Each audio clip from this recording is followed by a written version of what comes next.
Chapter 128. Naturally hide it from him. He is so heartless to want to use my Qing to exchange for his future and did not even ask if I am willing or not.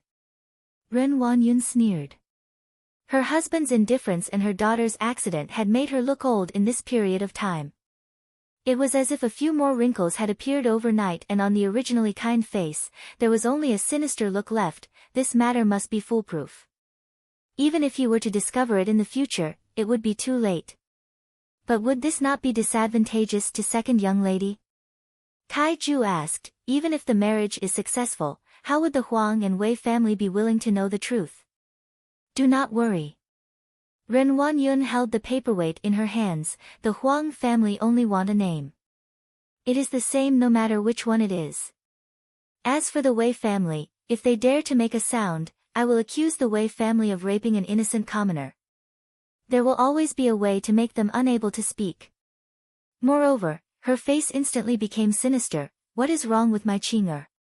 Could it be that she cannot be compared to Shin Miao, that little slut? It is the Wei family's fortune to exchange for my Qing. Upon mentioning Shin Miao, Ren Wanyun's entire body trembled with hatred. Xiang Lan and Kai Ju immediately lowered their heads and dared not speak anymore. After a while, Ren Wanyun's voice sounded, but at the moment, the most important thing is to quickly complete the two marriages. It must be done before eldest brother and eldest son return to the capital. Eldest master will only return to the capital at the end of the year. There are still a few more months. Xiang Lan took a step forward and reminded, it is that fifth young lady's character that is too rude. If she were to know that there is a private engagement, one fear that she would create a big fuss and perhaps escape from the Shin residence in the night. What can be done at that time? Escape? Ren Wanyun said fiercely, also need to see if she has this ability. Is she not locked up in the ancestral hall and grounded? From today onwards, lock up that ancestral hall for me. She actually wanted to lock up Shin Miao alive. Xiang Lan and Kai Ju were shocked and both lowered their heads. Even though in the past the Shin residents suppressed Shin Miao, it was all done on the surface and one would not be able to see it at all. This was the first time that he had used such a thunderous method on Shin Miao. He had almost shed all pretense of cordiality without any scruples. That little slut has a lot of tricks up her sleeves. We can only lock her up. When the time comes, we'll send a cup of wine to the sedan chair. Heaven and earth won't respond. The Huang family isn't easy to deal with either. Look at her after a few days of training. Ren Wanyun did not conceal the viciousness in her words. If it is not possible, there is still His Highness Qin Wang. She said with a proud smile. The winter days were getting colder and reports of success came from the northwest desert. The army led by Shin Xian was meritorious in repelling the enemy and fought bravely, causing the enemy to be terror-stricken. The people in the Ding capital naturally guessed that when they returned to the capital at the end of the year, Shin Xian would definitely be rewarded with numerous merits. The glory of the Shin family really made others jealous, but it was all achieved through real swords and spears on the battlefield. Now that the Xiongnu had not retreated and there were neighboring countries eyeing them covetously, the imperial family of Ming Qi naturally wanted to put the Shin family in an important position, but in the future, it was hard to say. Cooking the hound after the cunning hare was killed was something that the imperial family loved to do. After all, a new emperor would have a new generation of ministers. Especially with the current 9 princes of the Ming Qi imperial family, no one dared to underestimate the undercurrents that were surging in private. If one were to say that there was any recent hot topic in the Ding capital, it would be the Shin family's intention to marry. But one did not know why this matter was spread so mysteriously. One only knew that there were 2 families that came to propose marriage. One was the assistant minister of the legislative bureau's Wei family and the other was the supervisor of the junior residence's Huang family. These 2 families were prestigious and the 2 young masters were considered young talents and could be said to be a match for the Shin family in terms of social status. Shin Yu still went to Guangwentang as usual, thus everyone guessed that the ones who were going to marry would be the D daughter of the first household, Shin Miao, and the D daughter of the second household, Shin Qing. Chapter 129. Forget about Shin Qing, but Shin Miao's identity was somewhat subtle. Among the current military officials, only the Marquis of Lineage could be compared to her. But the Marquis of Lineage seemed to be a smart person, and other than the Emperor's orders, he would usually defend the capital. Shin Xian would be stationed at the border all year round. With a father like Shin Xian who held great power, no matter who Shin Miao married, it would mean that the husband's family would be able to get help. The eyes of the imperial family of Ming Qi were all watching, and it was fortunate that the two people who came to propose were civil officials and would not be able to get involved with military officials. Moreover, the Wei family and the Huang family's names were pleasant to hear, but they were on the path of moderation and temporarily did not get involved in the muddy waters of the fight for the heir apparent. So this marriage, as compared to others, especially the rumor of Shin Miao being in love with Prince Ding, was much smoother. In Guangwentang, Yi Pei Lan asked Shin Yu, "That older and younger sister of yours, are they really going to marry?" They actually did not even come to Guangwentang. Ever since Wulong Temple, Shin Miao and Shin Qing had not left the residence, much less come to Guangwentang. Shin Miao was grounded and Shin Qing needed to recuperate. Shin Yu smiled, "I also do not know. Mother is mysterious about it." "Most likely so. But speaking of which, your older and younger sister are rather lucky." Jiang Shaoxian thought about it, especially Shin Miao. This gentleman Wei and gentleman Huang, both of them are not bad. Why did it not fall on your head? Shin Yu pretended to be angry. "I still want to stay in the residence for a few more years. I have not thought about marriage." But there was a knot in her heart. Indeed, at their age, they would definitely start to care about their own marriage. But in the Shin residence, Shin Miao was younger than her by 2 years, and now that they were engaged, she was left behind. Forget about Shin Qing, as she was a person whose body was spoiled, but when she knew that Shin Miao might be able to find a good home, Shin Yu's heart was filled with unspeakable jealousy. Most likely she could not bear to see Shin Miao doing well, especially Shin Miao who was not as good as her in every aspect. Now that there was a family like the Wei family who took the initiative to propose marriage, it meant that Shin Miao herself was not bad. If it was not for Chen Roqiu persuading her, one fear that Shin Yu would continue to drill into this bull's horn and refuse to come out. You. Bai Wei tapped her forehead. "You are in the prime of your life. Of course, you have to plan for yourself. So," she pointed her chin to the other side, "what do you think of him?" She was talking about Kai Lin. Shin Yu followed Bai Wei's line of sight, and Kai Lin felt Shin Yu's gaze. He turned his head and froze for a moment, then awkwardly avoided it. Shin Yu's eyes suddenly turned red as she bit her lower lips tightly. The youth who was previously infatuated with her was now avoiding her like a snake or scorpion. For such an arrogant person like Shin Yu, she naturally felt a great humiliation. Kai Lin avoided Shin Yu's accusing gaze, and his heart was somewhat worried. Ever since he was taught a lesson by Shin Miao in the academy examinations, he would feel an unknown fear whenever he saw Shin Miao. It was as if it was a natural fear of danger that made him want to avoid Shin Miao. Moreover, that day Xia Jingxing seemed to have helped Shin Miao out of trouble. Kai Lin was considered an overlord in the Ding capital, but he could not overpower Xia Jingxing, so naturally he would not take the initiative to go against Xia Jingxing. No matter if Xia Jingxing's help that day was intentional or not, Kai Lin would not take the initiative to provoke Shin Miao. And on that day, Shin Yu did not even look at him once from beginning to end, which made this youth's blazing heart to completely cool down. Seeing Shin Yu's awkwardness, Yi Pei Lan pursed her lips and diverted the topic, "But in another half a month, it will be your family's old Furin's birthday. One think that I should go and pick some gifts. Old Shin Furin's birthday every year would be incomparably glorious." This kind of extravagance could even be compared to the imperial family. Old Shin Furin's eyesight was shallow and felt that the grander the birthday, the more radiance there would be. Every year many officials would be invited over, so Shin Gui and Shin Wan were naturally happy to see it happen. This way, they would have a better relationship with their colleagues. Chapter 130.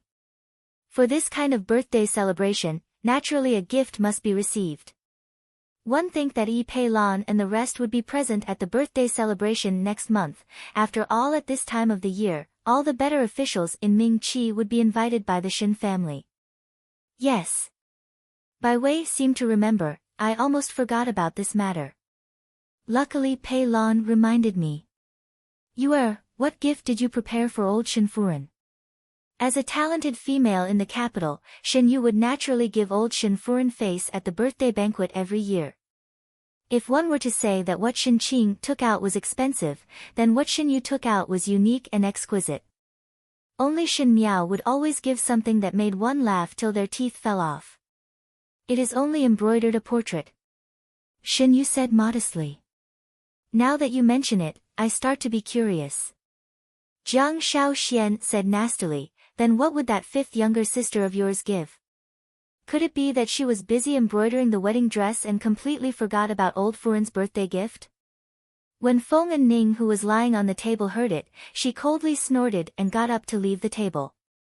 Yi Pei Lan and the rest's words also fell into the ears of Pei Lang, who was tidying up the things on the stage. These days, he naturally heard the news of Shin Miao's engagement but had a strange feeling. That young female's eyes were like a beast's. To let her hide in the inner courtyard so early, would she know? At the same time, the object of everyone's discussion, Shin Miao, was arranging the chess pieces in front of her in the ancestral hall. The wind in the ancestral hall was cold and the floor was made of greenish-gray stone slabs. When one kneeled down, one would be able to feel the chill in the seams of one's kneecap. Jingzhe and Guyu had brought some soft cushions, but those cushions did not have any effect. It was Shin Miao who instructed them to boil some herbs and place them in the corners of the room. With a little smoke, it would be able to drive away the cold and prevent the body from getting sick. Jingzhe and Guyu initially did not believe it, but after seeing that the herbal soup was really effective, they even asked Shin Miao where did she get this secret recipe from. Shin Miao only said that she heard it from others, but she herself knew that it was something that she learnt during her years as a hostage in the Qin country. The weather was too cold and there was not enough money, so one could only find the cheapest method to warm up and get rid of the moisture in one's body. Now the things in the ancestral hall were really nothing. Young ladies still care about playing chess. Jingzhe stomped her feet. Shin Miao arranged the chess pieces in front of her in a straight line. On the chessboard, the originally well-arranged chess pieces were arranged so that the black was black and the white was white, and there was no order to it. Chen Tao had Mo Qing bring the message over. Jingzhe saw that Shin Miao did not speak and continued, Second Furen want to change the marriage between you and eldest young lady. That young master of the Huang family is a cut sleeve, so what can be done? How can young lady still have the mood to play chess? One thought of it was a good marriage, but of Shin of rejected old and was in Shin's proposal in of Yao. But even if it was like this, Chen Tao still found out that the Shin family had already agreed to this marriage behind Shin Miao's back. It was just that the people in the western courtyard did not know about it, which meant that other than Shin Miao, everyone knew that Shin Miao was going to marry. If she married, it would be, Shi Qian would be. Shin. Married. Shin of. Shin of the Shin of. When the few maids heard this, they almost went crazy. Mo Qing also said that if Shin Miao was willing, he could bring Shin Miao to escape. Mo Qing was previously a person of the pugilistic world and naturally did not know that it was easy to escape. Once one escaped, it meant that the matters behind could be fabricated and no one would know the truth. Moreover, Shin Miao did not have any intention to escape from the start, thus she flatly rejected the words. If it is not possible, at least let Mo Qing help young lady to bring the message to master. This matter is also hidden from master. They want to take advantage of master not return to the capital to let young lady get married. Like this, the rice is cooked and nothing can be changed. Guyu also advised. She knew that Shin Miao had her own ideas, but since she did not say anything, the few of them maids could only worry for Shin Miao. Chapter 131. What message? Shen Miao lightly said, currently the western courtyard is guarded by Ren Yun's people and even a fly would not be able to fly out. If I were to escape, what would happen to the rest of the people in the courtyard? Even though I am not a benevolent person, there are some people that father and mother specially left for me. Do you believe that once I leave, Ren Yun would immediately kill everyone in the courtyard to silence them? Jing Zhe and Gu Yu were startled. Moreover, do you think that it is that simple to pass a message? There are people guarding here all day and their intention is to lock me up. Do you think that they would leave a loophole for me to take advantage of? Then you all are looking down on this second Shen of mine. Ren Yun's mind was not something to be feared in Shen Miao's eyes, but in this world, a mother was strong. For Shen Qing's happiness, Ren Yun would naturally do her utmost to complete this matter. On this matter, Ren Yun's bet was not small. After all, the matter of exchanging the marriage was not discussed with Shen Gui and it was her own idea. If it was successful, naturally everyone would be happy, but if it failed, one feared that Ren Yun would no longer have a place to stand in the second household. But young lady, are we just going to let it go like this? Jing Zhe anxiously said, this servant will risk my life and not let young lady marry that cut sleeve. Can you all see this chess game?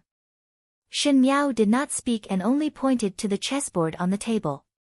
On the chessboard, the white and black pieces were arranged in 2 rows and were clearly separated. It was somewhat strange.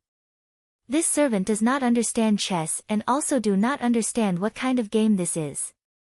After a long while, Gu Yu carefully answered. What did you see? Shen Miao asked. Jing Zhe boldly answered, the white and black pieces are arranged together and it is very clear. Yes. A light flashed in Shen Miao's eyes, this game of chess is to place all the chips on the table. You know my chess pieces and I also know your chess pieces. The final winner would depend on one's own ability.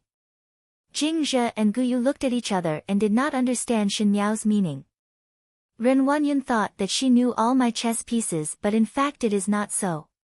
She took out a black piece from behind and placed it beside the white piece. I still have one last move. Old Furen's birthday is next month. She suddenly asked. Exactly. Jing Zhe answered, heard from Chun Tao that second Furen's intention is to announce young lady's marriage during old Furen's birthday banquet. We have to do it before father returns to the capital. Shen Miao smiled. That's right, there are still a few months before the end of the year. One fear that it would be too late. Gu Yu was deeply worried. Really? Shen Xian should have returned to the court at the end of the year. Unfortunately, in the 68th year of Ming Qi, because Shen Xian defeated the enemy in the northwest region, the enemy fled and surrendered in advance. The Shen family's army brought the surrender letter and returned to the Ding capital a few months earlier. Speaking of which, it was a coincidence, or perhaps it was because Shen Xian wanted to express his filial piety. Shen Xian would not be in the capital for old Shen Furen's birthday. After a few times, people would say that Shen Xian was unfilial. Thus on old Shen Furen's 70th birthday in the 68th year of Ming Qi, Shen Xian returned to the capital in advance. On that day, Shen Xian suddenly returned to the residence and old Shen Furen was having a banquet with guests in the residence, but Shen Miao did not attend. Naturally, it was because she was hiding in the residence of Prince Ding. Shen Xian originally wanted to come back to enjoy the happiness of a family but knew that his daughter did not care about etiquette and went to the residence of Prince Ding to demand for her. But because of Fu Xiu Yi's hypocritical warmth, she turned a deaf ear to Shen Xian's words and even used death to force her to marry Prince Ding. Now thinking about it, it was a sin. Shen Xian rushed back and saw such an unfilial daughter who dragged the Shen family into the abyss with no path of return.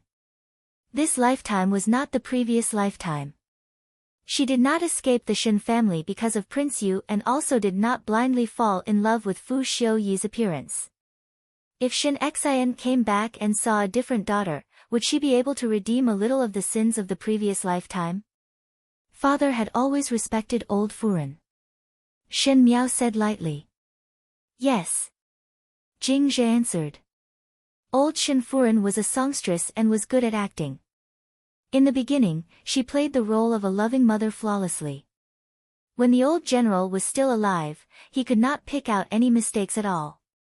Generals valued relationships and Shen Xian knew how to repay kindness. In his early years, he had received old Shen Furen's kindness and he was unable to think that this old woman had a vicious heart under her skin. Second Shen, this time it was a bargain for me. Shen Miao said with a smile and her pair of bright eyes were astonishingly bright, just nice. Tear it all together for the world to see. Chapter 132. On the 3rd day of the 11th month, it was a bright sunny day. It was rare to have such a good day in winter and coincided with old Shen Furen's 70th birthday banquet. The general's mansion had been cleaned up inside and out, and the government had also taken out money to buy new things. The birthday banquet was naturally held in the East Courtyard. The environment of the East Courtyard was quiet and serene. The flowers were trimmed in a picturesque manner, and the maids were dressed in clean and tidy dresses.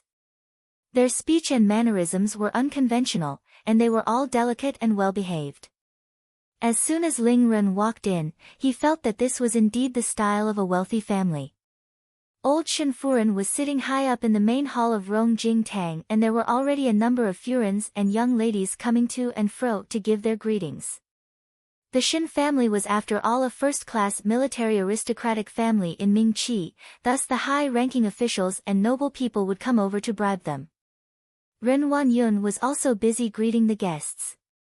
Even though Chen Roqiu was temporarily managing the family, but in the past old Shen Furen's birthday banquets were all handed over to Ren Wanyun to manage. As for dealing with these noble Furens, Ren Wanyun could do it better than Chen Roqiu. Chen Roqiu at the end had the airs of a scholarly family but Ren Wanyun was different. She responded appropriately and in a moment Rong Jing Tang was filled with laughter. Shen Yuanbo snuggled up to old Shen Furen as he ate the honey lactose and the Furens below complimented him from time to time that he was so smart at such a young age and would definitely have great achievements in the future. Old Shen Furen beamed with joy when she heard it and even Ren Wanyun's heart that was clouded by Shen Qing was swept away because of these compliments. It was Chen Roqiu who felt uncomfortable when she saw that everyone was praising Shen Yuanbo and Shen Yuan who was on duty outside. The thing that the third household feared the most was talking about sons. Everyone knew that Chen Roqiu had been married to Shen Wan for many years and other than Shen Yu, she did not have any sons. But Shen Wan did not have any interest in other females. Old Shen Furen wanted to give Shen Wan a few more concubines to spread out but was rejected by Shen Wan. Old Shen Furen thus vented her anger on Chen Roqiu and compared to Chen Roqiu, Ren Wanyun was obviously more favored by old Shen Furen. But, why didn't I see Shen family's eldest young lady and 5th young lady today? Yi Furen said with a smile. Ren Wanyun was in charge of receiving these Furens and Shen Yu naturally went to get close to those noble young ladies. He took them to tea and refreshments in the garden. But today he still did not see Shen Miao and Shen Qing. When Ren Wanyun and old Shen Furen heard it, their expressions sank at the same time and Chen Roqiu's lips curled up. Shen Qing's body had not recovered and now she was able to see others rationally but she kept saying that she must dismember Shen Miao's body into 10,000 pieces. However, these words could not be heard by outsiders. These days, Ren Wanyun had been comforting Chen Qing to prevent her from having the idea of committing suicide. As for how to comfort her, Chen Roqiu could think of it. It was nothing more than to promise Shen Miao what kind of miserable ending she would end up in. As for Shen Miao, she did not know from where she heard that old Shen Furen had secretly accepted the Wei family's Gung invitation, and from that day onwards, she changed her previous silence and resisted like crazy, even threatening to resist the marriage and even run away from it. When these words were heard by old Shen Furen, it was not good. Ren Wanyun and old Shen Furen were thinking that now the unruliness in Shen Miao's bones was gradually revealed. What she said about resisting the marriage and escaping was indeed something that could be done.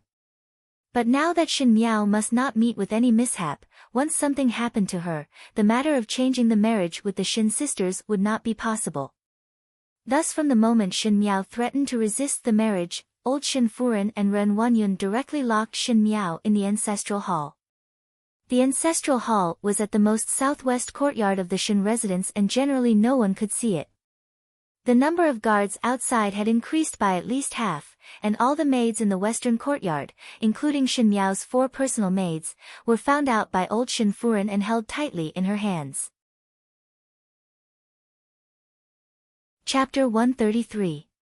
The unspoken meaning was that if Shin Miao made a move, these few maids would not be able to protect her. Thus these days Shin Miao had been locked up in the Shin family's ancestral hall, chanting and praying daily. Ren Wanyun hoped to use this to grind down Shin Miao's unruly character and also to prevent any accidents. Today was old Shin Furen's birthday, and if Shin Miao was released, one was afraid that she would say something shocking in public. Thus after discussing with old Shin Furen, they simply did not allow Shin Miao to appear in front of everyone. Thinking of Shin Miao, Ren Wanyun had some headaches. She had been immersed in the mansion for so many years, but now she could not even tell what a young lady was thinking in her heart. To say that Shin Miao was an idiot, but she quietly schemed against everyone regarding Shin Qing's matter. To say that she was calm, but she did not conceal the fact that she was going to escape the marriage. She could only be locked up. After Chen Roqiu finished admiring Ren Wanyun's wonderful expression, she smiled and said, "Qing'er's health has not recovered and will not come out now. She will come out during old Furen's birthday ceremony. However, Sister Miao has contracted an illness and cannot be exposed to the wind as there is a rash on her face.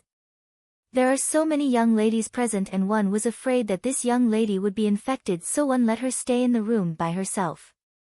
If it was said that Shin Miao had contracted an illness, it would be inevitable that someone would want to investigate and take a look, but if it was said that this illness could cause others to contract it, naturally no one would dare to ask about Shin Miao.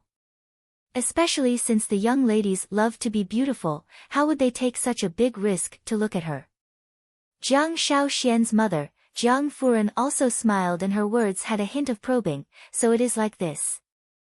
I thought that the 2 young ladies were busy embroidering the dowry and were not even willing to see us. Wanyun must take good care of the young ladies so that in the future when they marry, there would not be any delay." Finishing speaking, it immediately attracted the echoes of the surrounding Furens.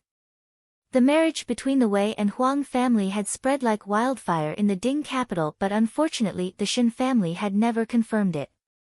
This made one feel somewhat strange, and there were quite a number of people who came to sound it out.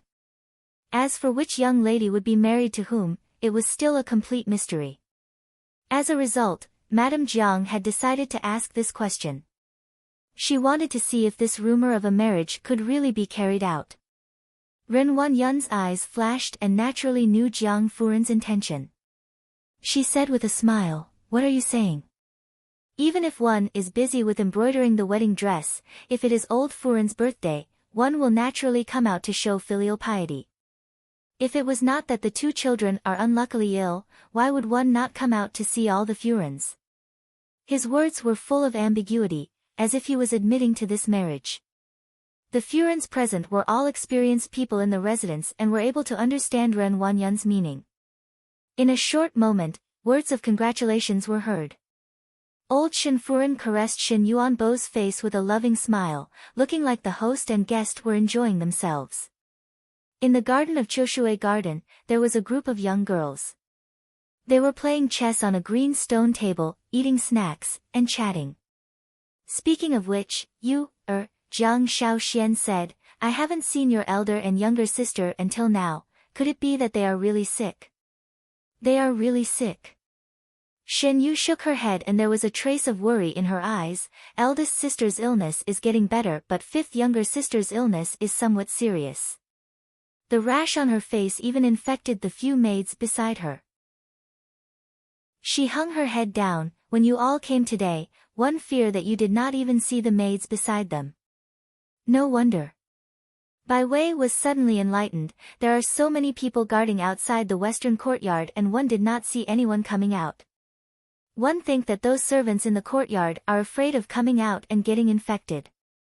Did not teacher Pei in the academy say that there were places with plague, and in order to prevent the plague from wreaking havoc everywhere, those who got sick were isolated? It is precisely this logic. Xin Yu said. Yi Pei Lan touched her shoulders and shivered. It is really scary. It better not get infected on us. Do not worry. Xin Yu smiled. As long as one does not go to the western courtyard, naturally it will be safe. You see, am I not infected? You are really broad-minded to stay together with this kind of younger sister. Yi Pei Lan's lips twitched. Why is this Xin Miao like a jinx, always having such things happen? On the other side, Feng and Ning's eyes flashed with anger, but she suppressed it and scolded softly. One do not know if this is to make Xin Miao hate others or to make others hate her. Really pretentious. She was naturally talking about Xin Yu. Qin Qing, who was at the front of Feng and Ning, snorted coldly. Her face was still arrogant, but the gaze she used to look at Xin Yu was filled with contempt. Out of the two of them, Feng and Ning's relationship with Xin Miao was not bad, so naturally she was excluded by Xin Yu. As for Qin Qing, she was born beautiful and had an arrogant temperament. In Guangwen Tang, she was considered as Xin Yu's opponent. Today it was Xin Yu who came to greet the various daughters, so Qin Qing was naturally ignored.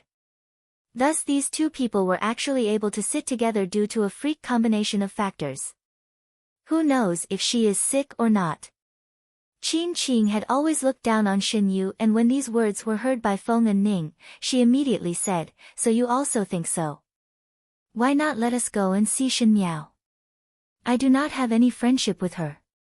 If you want to go, go by yourself." Qin Qing rejected without hesitation and added, "But currently no one is allowed to enter the western courtyard of the Xin residence as one is afraid of getting a rash. One think that you will not be able to enter. How can there be such a thing?" Feng and Ning was filled with righteous indignation. They are all granddaughters of the Xin residence, so why can't Xin Miao also participate in old Xin Furen's birthday celebration? To lock one up in the western courtyard, is it not any different from being in jail? It is better for you not to bother about other people's matters. Qin Qing glanced at Feng and Ning. After all, it has nothing to do with you and me. Feng and Ning bit her lips unwillingly but was unable to say anything. She could only stare hatefully at Xin Yu, who was surrounded by the crowd and chatting merrily. But no one saw that in the shade of the trees, a figure flashed and quickly disappeared into the flowers. The northwest corner of the Xin residence was a barren courtyard, and because the terrain was not good and there were many weeds growing there, it was directly abandoned. Other than the occasional birds that flew by and the wild cats that were resting, usually no one would come over. Today there were a few people standing under the wall. The person in the lead had his back facing the garden, and one did not know what he was thinking about. Someone behind said, "Master, this subordinate passed by the eastern courtyard of the Xin residence and heard that there are people guarding the western courtyard." Another person, however, said, "This subordinate had checked and there are only people guarding the western courtyard and the guards are not here. But outside the Xin residence's ancestral hall, there are many experts guarding.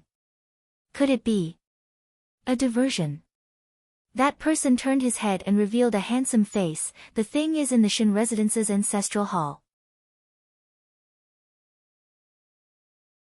Chapter 134. The eastern courtyard of the general's residence was naturally very lively. Guests came and went, those who wished for the birthday and those who sent gifts. Before the banquet had even started, there was already a joyous and harmonious look. Old Xin Furen always had to pretend to be extravagant in front of outsiders. Whenever a young lady came forward to offer birthday congratulations, she would always give out some valuable first meeting gifts. Seeing this scene, the smiles on those Furen's faces became more genuine, but Ren Wanyun secretly gritted her teeth. Ren Wanyun was in charge of the public money and usually she had to manage the affairs of the third household. The more old Tai Tai squandered, the less she could fill her own pockets. Moreover, Shen Gui still had to make arrangements in the official circles, so one feared that in the following days, money would be stretched to make ends meet. This side was extraordinarily lively, but the other side was not. At the southwest corner of the Shen residence's ancestral hall, it was currently deserted, and outside the courtyard doors, there were some people dressed as guards. It was just an ancestral hall, so naturally there was no need for such a lineup. The reason for this was because these people were responsible for watching Shen Miao, so that she would not escape. The ancestral hall was located in a cold place and one would not be able to see the sun for many years. Now that it was winter, one would feel the bone-piercing cold wind upon walking in. There was a smell of incense ashes in the air, and the incense in front of the shrine was still curling up, making those cold memorial tablets feel like they were riding on the clouds. Young lady. Guyu rubbed her hands. Today is old Furin's birthday, but they deliberately locked young lady here. This is too much of a bully. Not to mention asking Shen Miao out, there was not even a word of greeting. It was simply treating Shen Miao as a servant who had made a mistake. What is the hurry? Shen Miao stood in front of the window, and outside the window were trees with withered leaves. In the winter, the bare branches looked exceptionally bleak. How can young lady not be anxious? Guyu had been holding it in for so many days and finally could not help but say, they locked young lady here and it is clearly to force a marriage. When Master and Furin return, young lady would have already married into the Huang family. Even if Master and Furin protect young lady's life would be ruined. Jingzhe kept fiddling with the charcoal brazier on the ground. In the cold ancestral hall, only this charcoal brazier could give out some warmth. A small bed was placed in the inner room. Shen Miao shook her head. Take the few blankets in this room and dry them outside for 2 hours. Young lady. Guyu stomped her feet and was somewhat anxious at Shen Miao's nonchalant attitude. But after being swept by Shen Miao's gaze, he could no longer speak and could only suppress his anger as he carried the quilt out of the room and followed Shen Miao's instructions to dry the quilt outside. Today is a rare day. Shen Miao looked out the window. The sunlight could not reach the ancestral hall, only the courtyard. She couldn't leave the courtyard of the ancestral hall, but she didn't want to leave either. Young lady said so. Jingzhe finally stopped fiddling with the charcoal in the basin. Will Master and Furin really rush back today? Shen Miao told Jingzhe that there was naturally no need to worry about anything because on the day of old Shen Furin's birthday, Shen Xian and wife would return to the Ding capital. Even though these words were too ridiculous, there was no messenger to inform that Shen Xian would return to the capital today and there was still some time before the end of the year. Shen Miao was locked up in the ancestral hall every day, so how would she get such news? But when Jingzhe faced Shen Miao, she was unable to ask the questions in her heart. In her own young lady, she found a bearing that she did not have in the past. One point was that the words that she said would always make others believe without any conditions. Shen Miao said, in a while, think of ways to entangle those guards outside and make them stay further away from this courtyard. After all, they would not leave directly, but it is also good to stay further away. Chapter 135. This servant understands. Jingzhe said. Even though she did not know why Shen Miao would do this, but these days in the ancestral hall with Shen Miao, she found that Shen Miao was not flustered by the scene in front of her. There were 2 reasons why one would not panic in a bad situation. One was that one was stupid and did not know about it, and the other was that one already had a strategy to deal with it. As for Shen Miao, Jingzhe did not think that she was stupid. So even if her heart was as worried as Guyu, Jingzhe unconditionally believed that Shen Miao would be able to deal with the situation in front of her. Shen Miao noticed her gaze and sighed slightly in her heart. Among her 4 maids, Guyu was the most intelligent, Bai Lu the most calm, Shuangjiang the most loyal and Jingzhe was the most daring.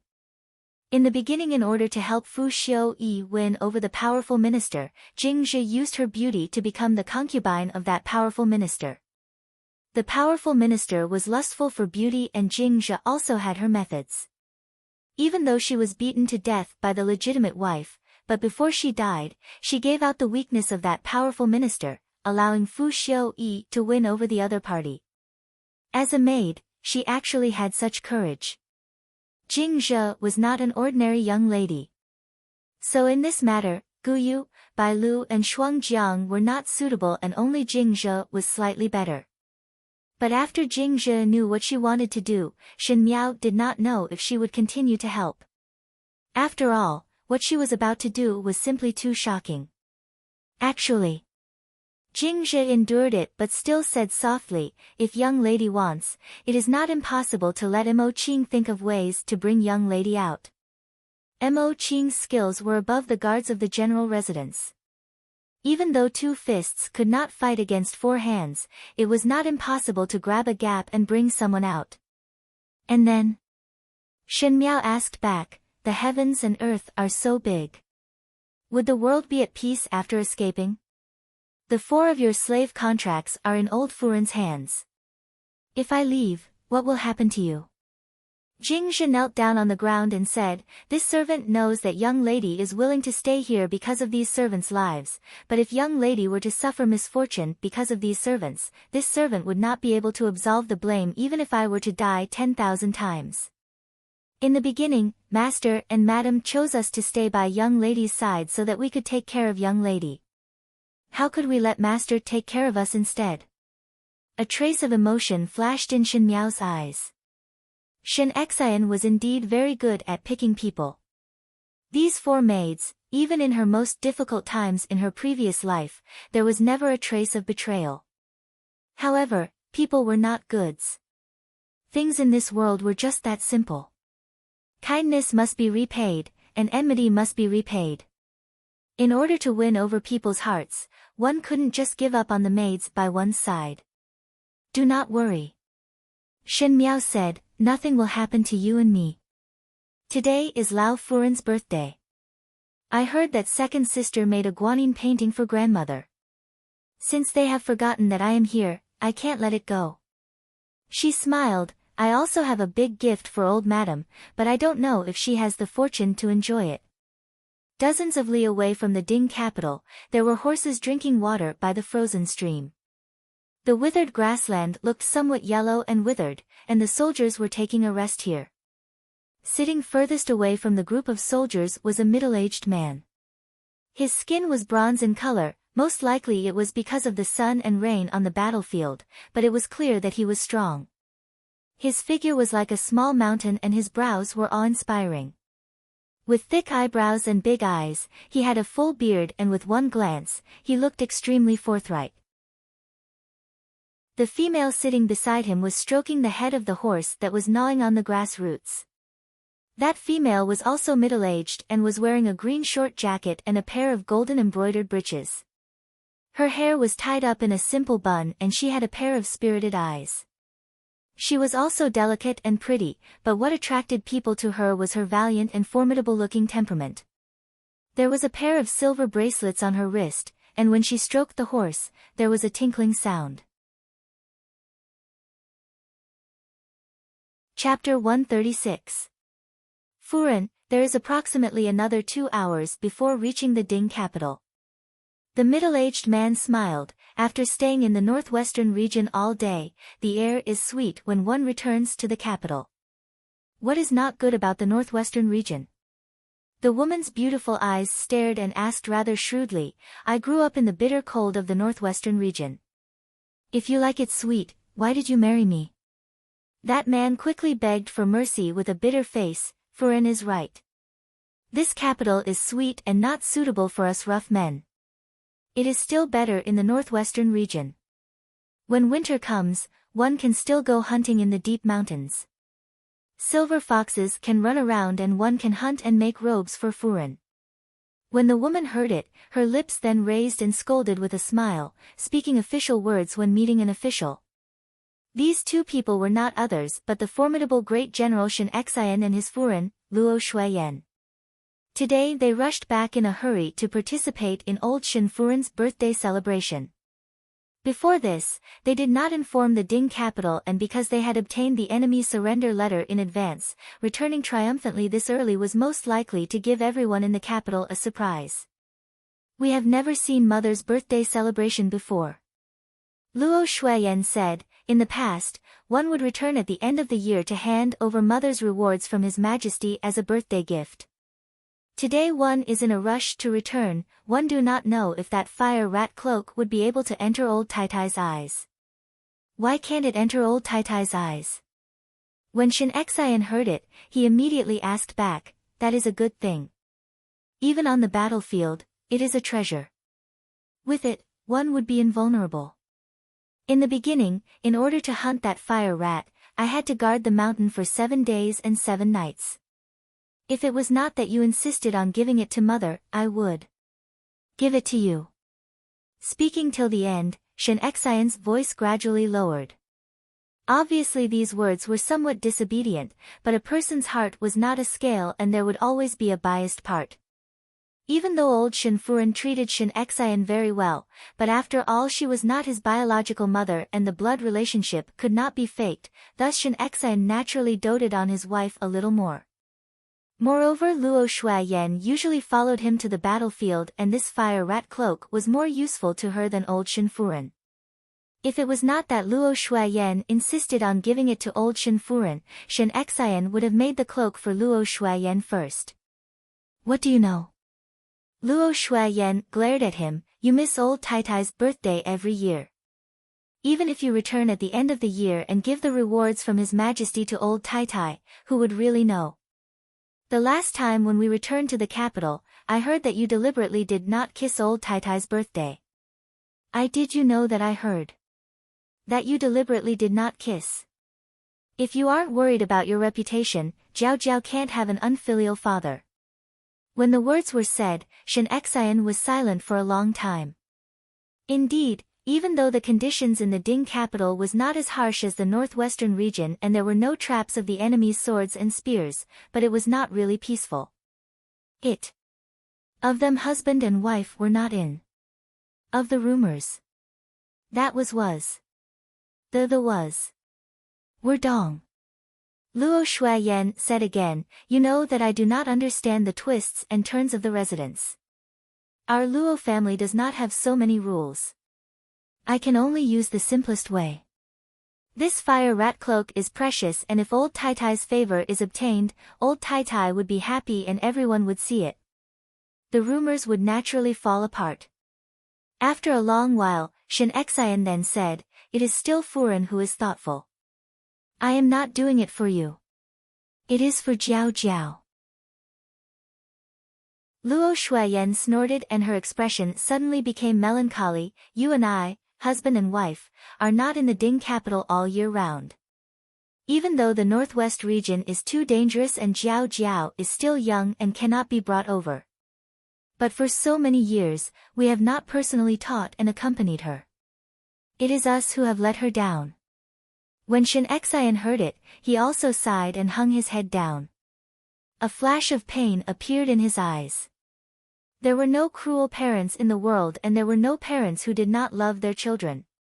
However, he and Luo Shuayan were destined to fight on the battlefield and Shin Miao could not accompany them. When the two armies fought, the methods were dazzling and there were many cases of kidnapping each other's relatives and friends.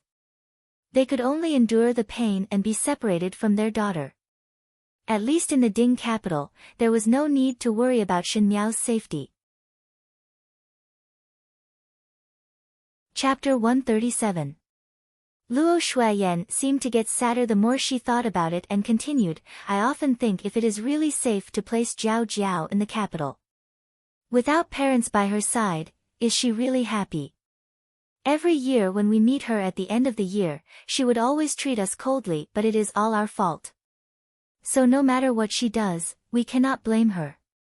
Shin Miao was not close to Shin Xian and wife and even Shin Qiu because these so-called relatives did not accompany her since young.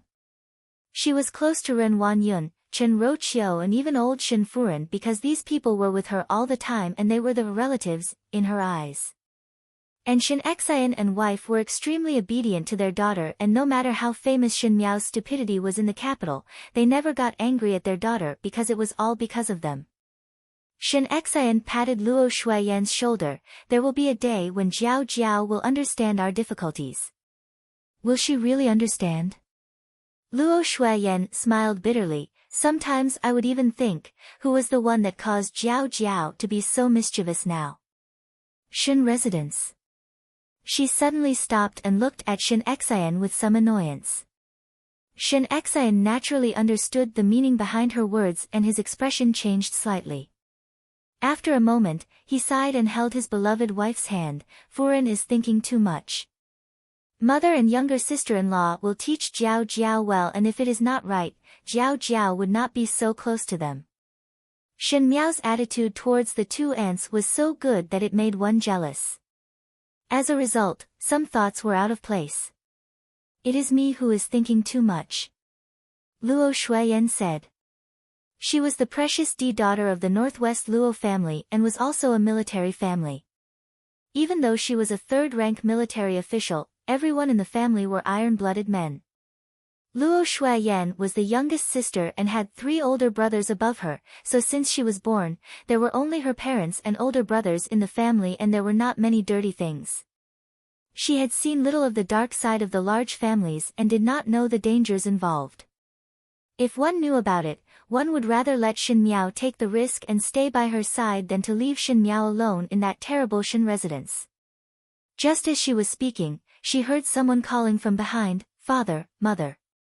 Shin Xian's face sank and said angrily, "When there are people outside, call me, General Shen." The person who came quickly said, "Ignore your father." Luo Shuiyan rolled her eyes at Shin Xian, pretending. The newcomer was a young man in his 20s. He had a dignified appearance with wheat-colored skin and 2 dimples when he smiled, which added to his childishness. This youth looked similar to Luo Shuiyan and was Shin Xian's son, Shin Qiu. Shin Qiu was 22 this year and was brought to the battlefield by Shin Xian when he was 10 years old. It was said that a strict teacher produces an outstanding disciple. Shin Qiu was also brave and fierce. After so many years, he had earned a few meritorious deeds. Now, he was a rank 4 minor general. "Dad, Mom, I've already given you your birthday gift. What should I give?" Shin Qiu scratched his head, feeling a little lost. "This little brat. What gift are you giving? Why are you asking us? As a man, if you can't even make a decision on such a small matter, then why are you going to the battlefield?" Shin Xian seized the opportunity to scold his son.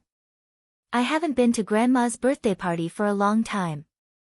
Shin Qiu said awkwardly, "I also don't know what to send. I can't possibly report how many enemies I killed. Birthday parties are inauspicious." Luo Shuiyan was amused by Shin Qiu's words. "It is nothing. Previously did His Majesty not reward you with a bolt of heaven silk brocade? You can give that to old Furen." "I heard that there is a shortage of this heaven silk brocade in the Ding capital and even the ladyships in the palace do not have it. If old Furen is able to get one bolt, naturally she would be happy."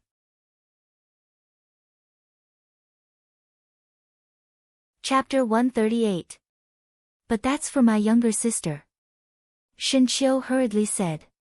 "Forget it." Shin Xian waved his hand. "Have you ever seen your sister like that kind of brocade?" Even if Shin Xian did not know about the vulgar things of females, he knew that this daughter of his did not like those elegant materials and only liked to wear gold and silver, the more vulgar the better. Even though he was helpless, he could only let Shin Miao be happy. Even though the Tianxi brocade was beautiful, it did not mean that Shin Miao would appreciate it. When Shin Qiu heard this, he felt that his father's words were reasonable. He lowered his head and squatted down before saying softly, "This time I came back in a hurry and did not bring any gifts for younger sister. Thinking about it, I feel guilty." In fact, Shin Qiu and Shin Miao had a very good relationship in the past. The 2 siblings supported each other and lived happily. But afterwards Shin Qiu would follow Shin Xian to war every year and would only see Shin Miao once a year. Afterwards Shin Miao's temperament worsened year by year and the siblings almost had nothing to say. No matter how Shin Qiu tried to get close to this younger sister, Shin Miao would always treat him lukewarmly. Shin Qiu did not know the reason but Shin Miao knew. Actually it was Shin Yu and Shin Qing, as well as Gue Momo who indirectly reminded Shin Xian and wife that they only brought Shin Qiu by their side. It was obvious that they valued males more than females. Sons were able to carry on the family line, so they valued them more and did not value their daughters as much. Shen Miao was still young and was easily affected by a few words. Looking at this older brother again, she naturally felt that he had snatched away all the love and care from her parents and was very hateful, so she was not willing to be close to him. Forget it. Shen Xian patted the dust off his body and stood up. Tell those brothers to get up and continue on the journey. One must return to the Ding capital after an hour. As time passed, the Shen residence's birthday banquet was about to begin. All the Furins and young ladies were already seated and there were more than 10 tables. Old Shen Furin's reputation was big enough that with this kind of extravagance, all the officials Furins in the Ding capital who had a little bit of rank were here. Of course, the reason why everyone came to this banquet was not because of old Shen Furin's face but because of Shen Xian's reputation. Even so, the birthday banquet was still lively, just like in previous years. Shen Yu was wearing a 100-pleated Rui Moon dress and the moon white color made her look extremely gentle and quiet.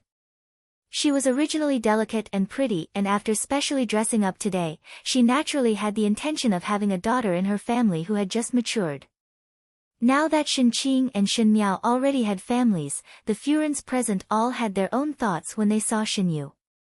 Naturally they were planning to marry the second young lady of the third household into the residence and how much benefits they could reap.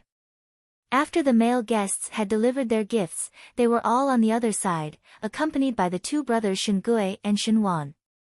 Shen Gui and Shen Wan naturally wouldn't give up on this chance to win over people's hearts. They chatted and laughed, making it very lively. Old Master Su held his wine cup and felt a headache in his heart. His family had a good relationship with the residents of the Marquis of Linan and the Shen family and Xia family had always been at odds, but the Shen family sent him an invitation. Master Su was a good person. Since they sent an invitation, he couldn't just reject it. He could only bite the bullet and participate. In his heart, however, he was somewhat envious of his eldest son who was bedridden.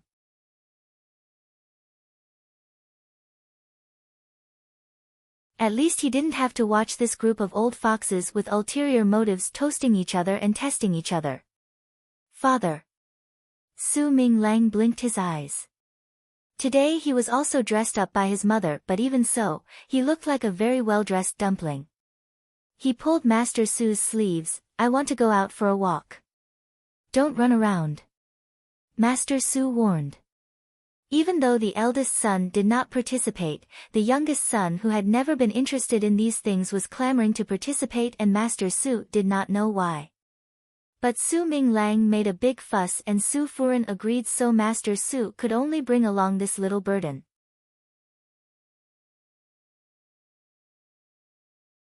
Chapter 139. Su Minglang felt wronged as he put down his hands. He heard that this was old Shen Furin's birthday banquet, which was Shen Miao's grandmother's birthday banquet. Thinking that he had not seen Shen Miao in Guangwen Tang for such a long time, he was very concerned. He originally wanted to take this opportunity to see Shen Miao, but who knew that Shen Miao did not even show her face today.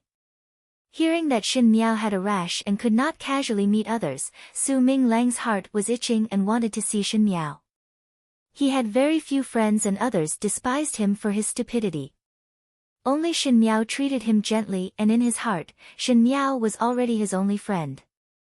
Outside at the female side of the banquet, Jiang Furin laughed and jeered, speaking of which, Huang Furin and Wei Furin, shouldn't you all specially toast old Furin with a cup of wine?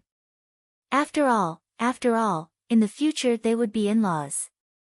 These words were not said out, but all the Furins at the banquet were well aware of it. Huang Furin was a noble Furin with exquisite makeup and only smiled when she heard it. One could not tell what she was feeling.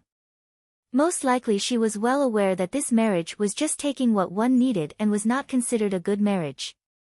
If the Shen family really doted on their daughter, they would be so righteous and would not agree to this marriage.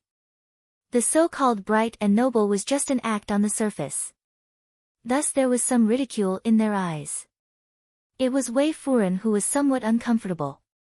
The Shin family was indeed a good family, and climbing up to the Shin family was considered climbing up a high branch, but the previous Shin Miao was too stupid and could not be the matriarch of the household.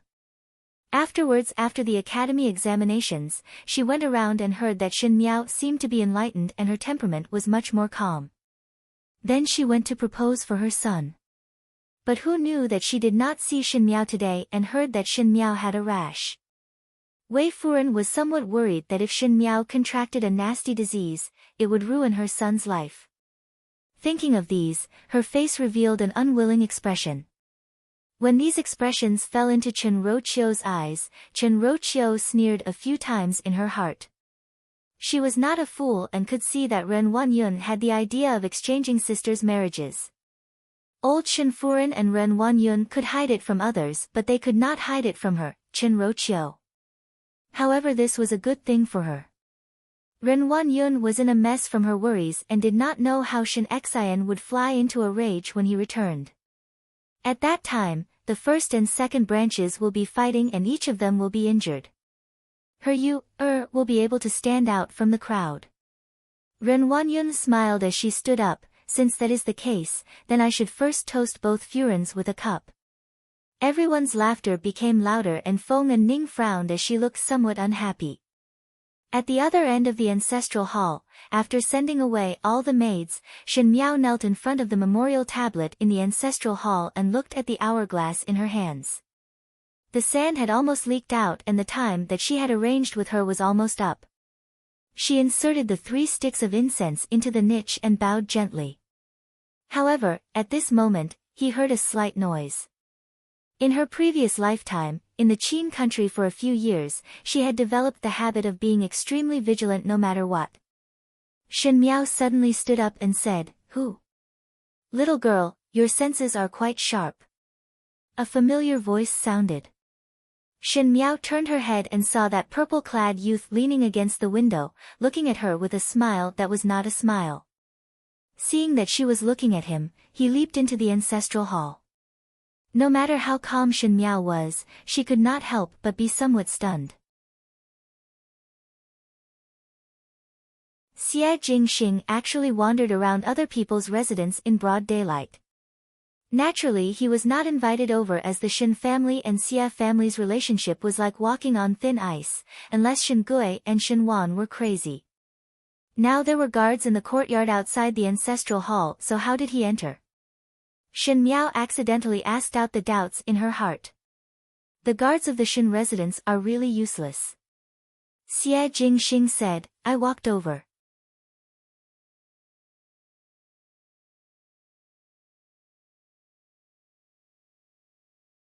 She suddenly protected Shin Miao behind her and pointed at Xie Jingxing, You. How did you come in?" Xie Jingxing shrugged his shoulders and did not answer. "Just treat it as if he is not here."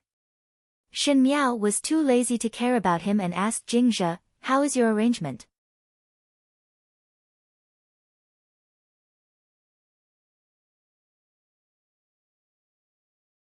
Chapter 141.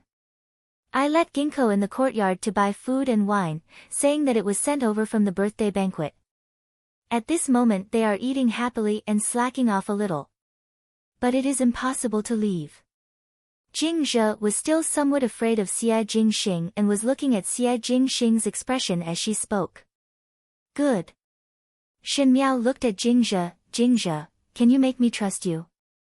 When Jingzhe heard this, she did not even care about worrying about Xie Jingxing and immediately lowered her head. "This servant is loyal to young lady and anything that young lady instruct, this servant will not refuse even 10,000 deaths." "Then you listen. No matter if it is you or Gu Yu or Bai Lu or Shuang Jiang, later no matter what happens, do not come in. Do not look for me and also do not stop me." She stuffed the hourglass into Jingzhe's hands. "When this lump of sand flows to here," she pointed to a small mark on the glass, "you go out and call people.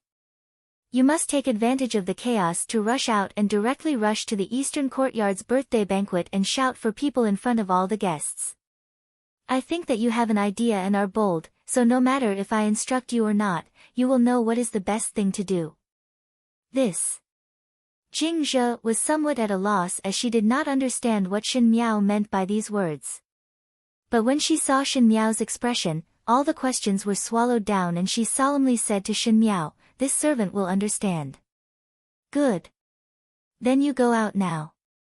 Shen Miao instructed with a dignified expression, "Remember, no matter what you see or what happens, you are not allowed to come in." Jingzhe clenched her teeth and looked at Xie Jingxing before looking at Shen Miao again before nodding her head and turning to leave the ancestral hall. After Jingzhe left, Xie Jingxing then looked at Shen Miao and lazily said, "So mysterious. What do you want to do?"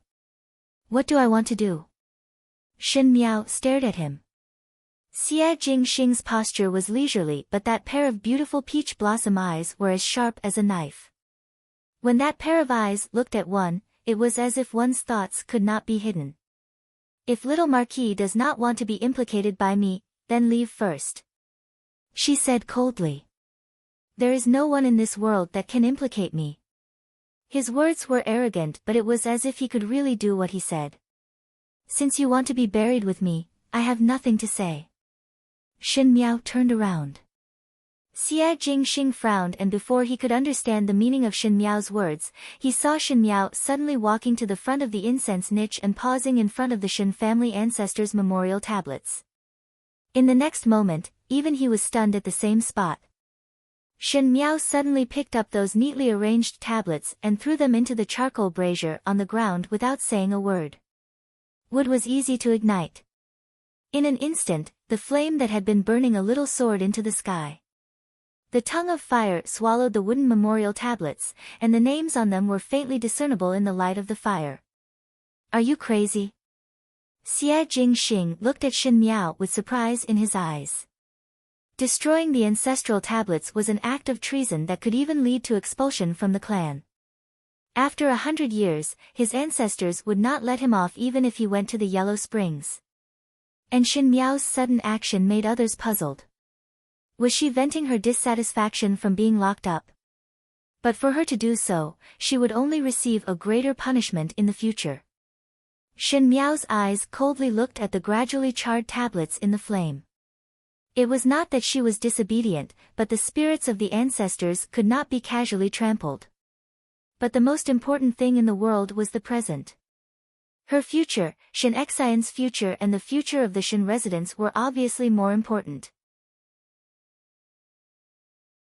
If the ancestors knew that her action could resolve the crisis of the Shen family, their spirits in heaven would be gratified. "Little Marquis, it is not too late to leave now." Shen Miao did not pay attention to Xie Jingxing's surprise and threw a bunch of tablets into the brazier with a hua sound.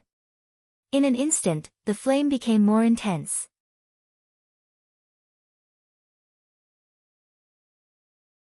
Chapter 142. But she did not seem to be satisfied. After thinking about it, she walked inside and took out the few quilts that Guyu had taken out to dry. The quilts were all cotton quilts and were just dried, so they were dry and soft. "Shen Miao!"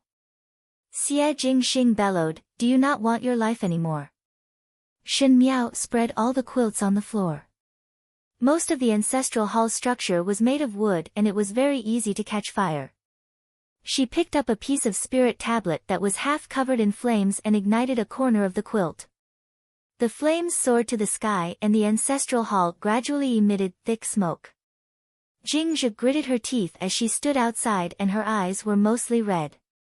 It was until the sand in her hands flowed to the place that Shen Miao arranged, until the guards in the courtyard outside were alarmed by the flames and all ran over to put out the fire, that Jingzhe then took the opportunity when no one was paying attention and ran out.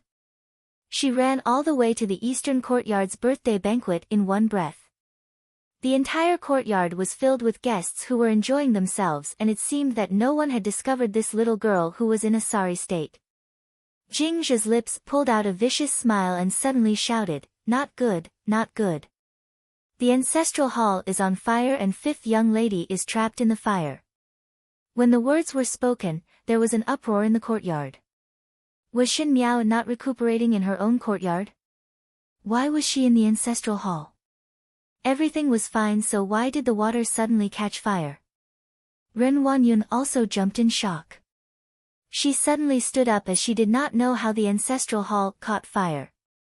Just as she was about to order people to quickly put out the fire, she saw Jingzhe's panting appearance.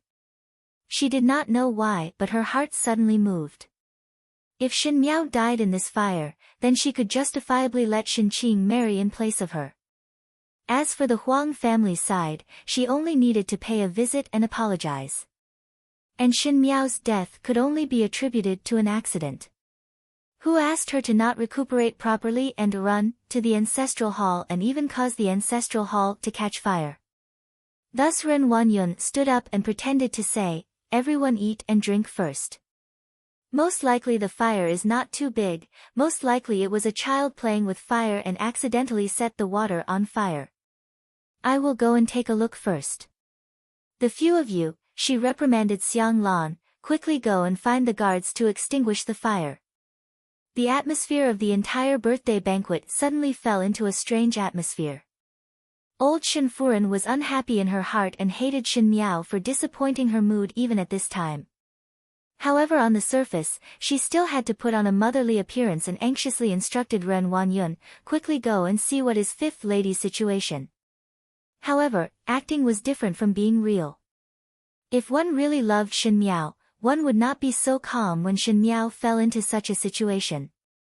Chen Roqiu and Shin Yu did not even leave their seats, which showed Shin Miao's status in the Shin residence. The Furens and young ladies present were not fools and could see what kind of attitude the people of the Shin residence had towards Shin Miao, and their hearts had some sympathy for Shin Miao. But just at this moment, a loud and clear laughter was heard from outside. "General Shen, Shin Furen, young Master Shen has returned to the residence. Open the door to welcome the general." What? Not only the female guests, even the male guests at the other end were stunned. Shin Gui and Shin Wan looked at each other. Shin Xin returning to the residence? This must be a joke. There were still some days before the end of the year. And the ancestral hall that was surrounded by the flames was currently surrounded by a circle of Shin residence guards. They said to extinguish the fire, but they did not go in. Everyone cherished their own lives, and with the intensity of the fire, who would dare to go in and die? Shin family's girl, do you want to die? Xie Jingxing saw that the beams were starting to burn and frowned. Little Marquis, it is better to leave quickly. Shin Miao did not move. When there are more and more people, even if you want to leave, you will not be able to. Less nonsense. Xie Jingxing grabbed her arm. Go. Let go. Shin Miao broke free from his hand and her gaze was so firm that it was almost stubborn. Can't you see? I am using my own life to gamble for a future.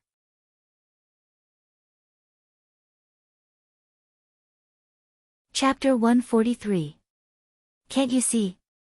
I am using my own life to bet on a future. In the fire, Shin Miao's eyes were even brighter than the burning flames, but the determination in them was like a rock and could not be shaken. What is the use of a future if one is dead?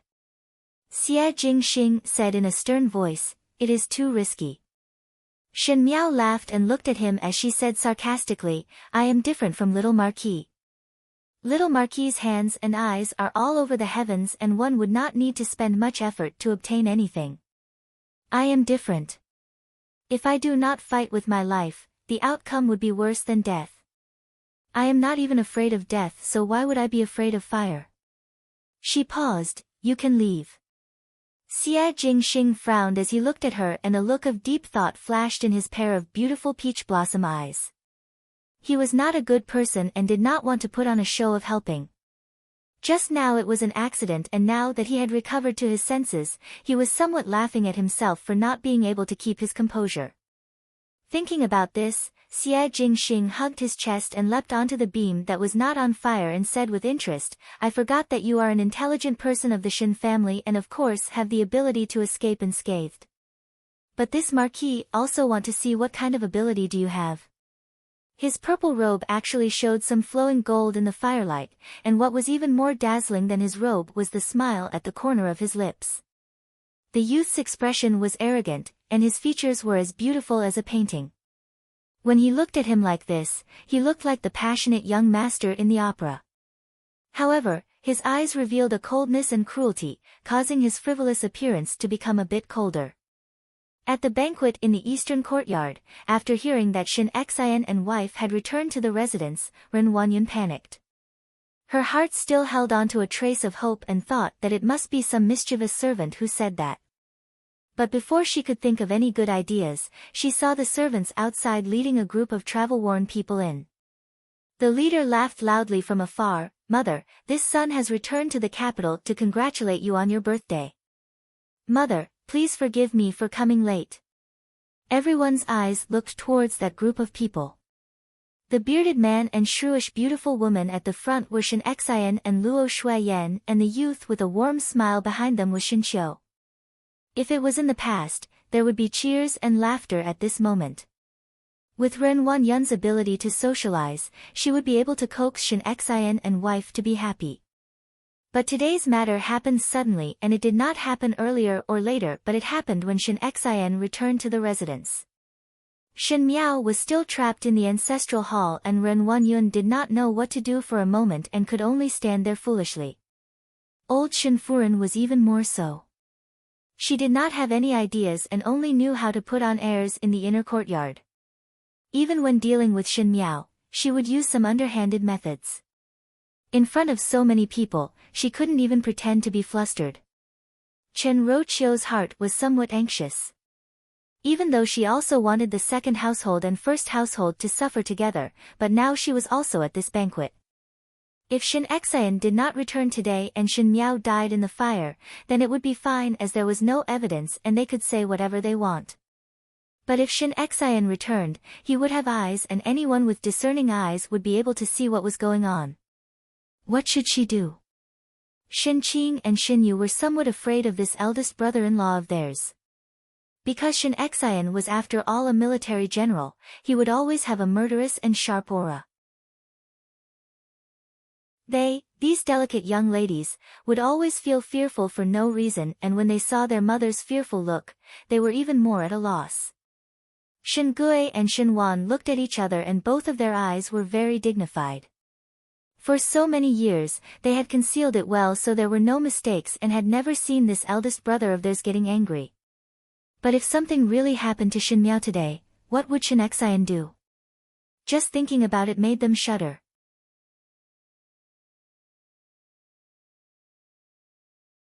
Chapter 144.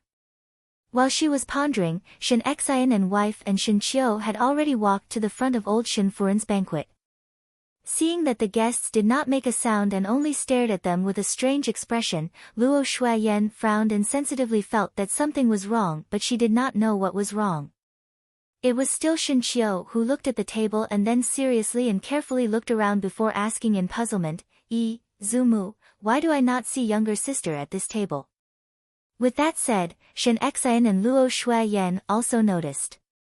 Shin Yu and Shin Qing were there, and even the Shu daughter of the first household, Shin Dongling, was also there, but among the few young ladies, Shin Miao's figure was not seen. Shin Xian's smile paused before he asked, "Mother, where did Jiao Jiao go?" Old Shin Furen was at a loss for words. How could she say? Ren Wanyun kept saying to call for the guards, but her actions were slow and it was obvious that she did not put the matter in her heart. They were even sitting on this seat and did not move. Great General Shen. It was Feng and Ning who suddenly stood up and said loudly, "You came back at the right time. Just now the ancestral hall caught fire and fifth Shin young lady is currently trapped in the fire." Her words deliberately made one feel indignant, but in fact it was to help Shin Miao vent her anger. Feng and Ning was favored in the Feng family, and not to mention the situation today, even if she fell in the residence, everyone would come and show concern for her well-being. Now seeing that Shin Miao was in danger but everyone in the Shin residence did not panic, her heart sympathized with Shin Miao. Since Shin Xian came back at such a coincidental time, one would not complain to Shin Xian. When the words were said, Shin Xian and Luo Shuiyan were surprised for a moment. The ancestral hall caught fire and Shin Miao was trapped in the fire. Everything was fine, so why would Shin Miao go to the ancestral hall? More importantly, why was it that when Shen Miao was in danger, these Shen family's relatives could still drink and have fun at the banquet? Ren Wanyun recovered to her senses and quickly explained, "Eldest brother and eldest saw, I was just about to go look for the guards and you all just came." She had not finished speaking when Shen Xian brushed past her without a word and glanced at Ren Wanyun, which made her feel as if she had fallen into an ice cellar. It was too scary and too vicious. Luo Shuayan and Shen Qiu also regained their senses and rushed towards the ancestral hall without saying a word. In the ancestral hall, the fire was getting fiercer and fiercer, almost turning into a huge fireball. In it, Shen Miao used a wet handkerchief that she had prepared in advance to cover her mouth and nose, but Xie Jingxing frowned as he looked at her. Even in the suffocating smoke, he looked very relaxed and did not have a trace of embarrassment. He said to Shen Miao, "If you do not go out, you will really die here. If you don't go out now, you can only be buried with me." Shen Miao retorted. "Eloquent." Xie Jingxing smiled without a care, "What are you waiting for?" Before he could finish, he heard an angry roar from outside, "Jiao Jiao." Xie Jingxing suddenly rushed to the side of the window and through the small empty space in the middle of the flames, he could see clearly that the people outside were not others but Shen Xian, wife and Shen Qiu. Shen Xian and Luo Shuayan previously thought that the water was on fire but did not think that the fire would be so fierce, and instantly their eyes were about to crack. There was a group of guards outside the ancestral hall, but no one went in to save and only found some buckets to splash water to put out the fire. However, this was like trying to put out a burning cart of firewood with a cup of water. If they were to rush in, how would Shen Miao still have her life? Shen Qiu gritted his teeth, "I will go and save younger sister." Finishing, he wanted to rush in, but before he could even take 2 steps, the scale outside fell in front of him with a "pa" sound and the burning fire made crackling sounds, blocking the way forward. "Jiao Jiao." Younger sister.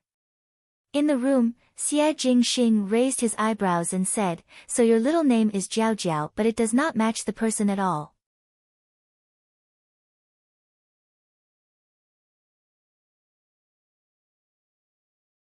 Chapter 145. The person that I am waiting for has arrived. Little Marquis should think of a way to get out yourself. Shen Miao's eyes were filled with killing intent. Now that she had arranged this show herself, it was to let Shen Xian see clearly what kind of situation was this harmonious and friendly Shen residence, and what kind of evil intentions were hidden in those relatives who kept saying that they doted on her. Military generals were loyal and they were not fools. They were just not willing to use the most vicious thoughts to guess a person's heart, and she did not have much time to let Shen Xian slowly understand, thus she could only use the most direct and violent means to let them see clearly. She picked up a piece of wood that was on fire from the ground and fiercely touched it on her arm. Xie Jingxing was startled for a moment. Shen Miao gritted her teeth and large drops of sweat flowed down her forehead. She threw away that piece of wood, and on her fair arm, there was a burn mark. Xie Jingxing could not hide the shock in his heart. It was not that he had never met females who were ruthless to him in his entire life. Those females among the death warriors would also treat him like this without hesitation. But Shen Miao was not a death warrior. She was just a delicate young lady in a noble family. Her life should be the same as those noble young ladies in the Ding capital, just like her name, delicate and soft, and not something that would burn his body without a frown. He saw Shen Miao put some flames on her body before straightening her body and running outside. She stumbled as she ran, as if she was about to fall, but her movements were extremely precise and there were no flames in the places that she ran past. Xie Jingxing narrowed his eyes and saw clearly that the path was narrow and there was a small opening in the burning ancestral hall. It seemed that someone had long prepared it and poured something that would not catch fire on it, so that she could successfully escape from it. Everything was arranged by Shen Miao. She really used her own life to gamble for a future, and she won the gamble, so the unlucky ones would be the others. Xie Jingxing's lips curled into a smile. He took a meaningful glance at the back of the figure that had disappeared into the flames. Then, he rushed to another exit, which was the back door of the ancestral hall. His body was as light as a swallow. With a punch and a kick, this incomparably dangerous fiery cage and him were like flat ground. In the blink of an eye, he had rushed out. The people on the other side were already there. When they saw him coming out, they all heaved a sigh of relief. Master! The thing isn't in the ancestral hall. Enchanting is back. Let's go, he said quickly and disappeared into the woods behind the ancestral hall. Outside, Shen Miao stumbled out. Seeing Shen Miao's figure, Shen Qiu jumped up, younger sister. Enchanting and Luo Shuayan almost cried tears of joy. They had tried to brave the fire and rush in, but who knew that they could not get in. Now that they saw Shen Miao running out by herself, they were overjoyed. Jiao Jiao. When Shen Miao ran out, her legs softened and she fainted. Shen Qiu quickly caught her and saw that there was a shocking burn mark on Shen Miao's left arm.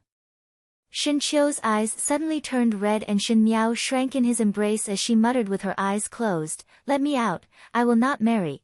When Enchanting and Luo Shuayan who had rushed over heard this, they were immediately stunned on the spot. In the western courtyard, there was a thick fragrance of medicine in the air. The servants inside and outside seemed to be busy, and in this seemingly deserted courtyard, there seemed to be an upgrade. And at this moment, the room was bustling. I handed Jiao Jiao over to both younger sisters, thinking that younger sisters would definitely help me look after Jiao Jiao, but now it seems that it is not so.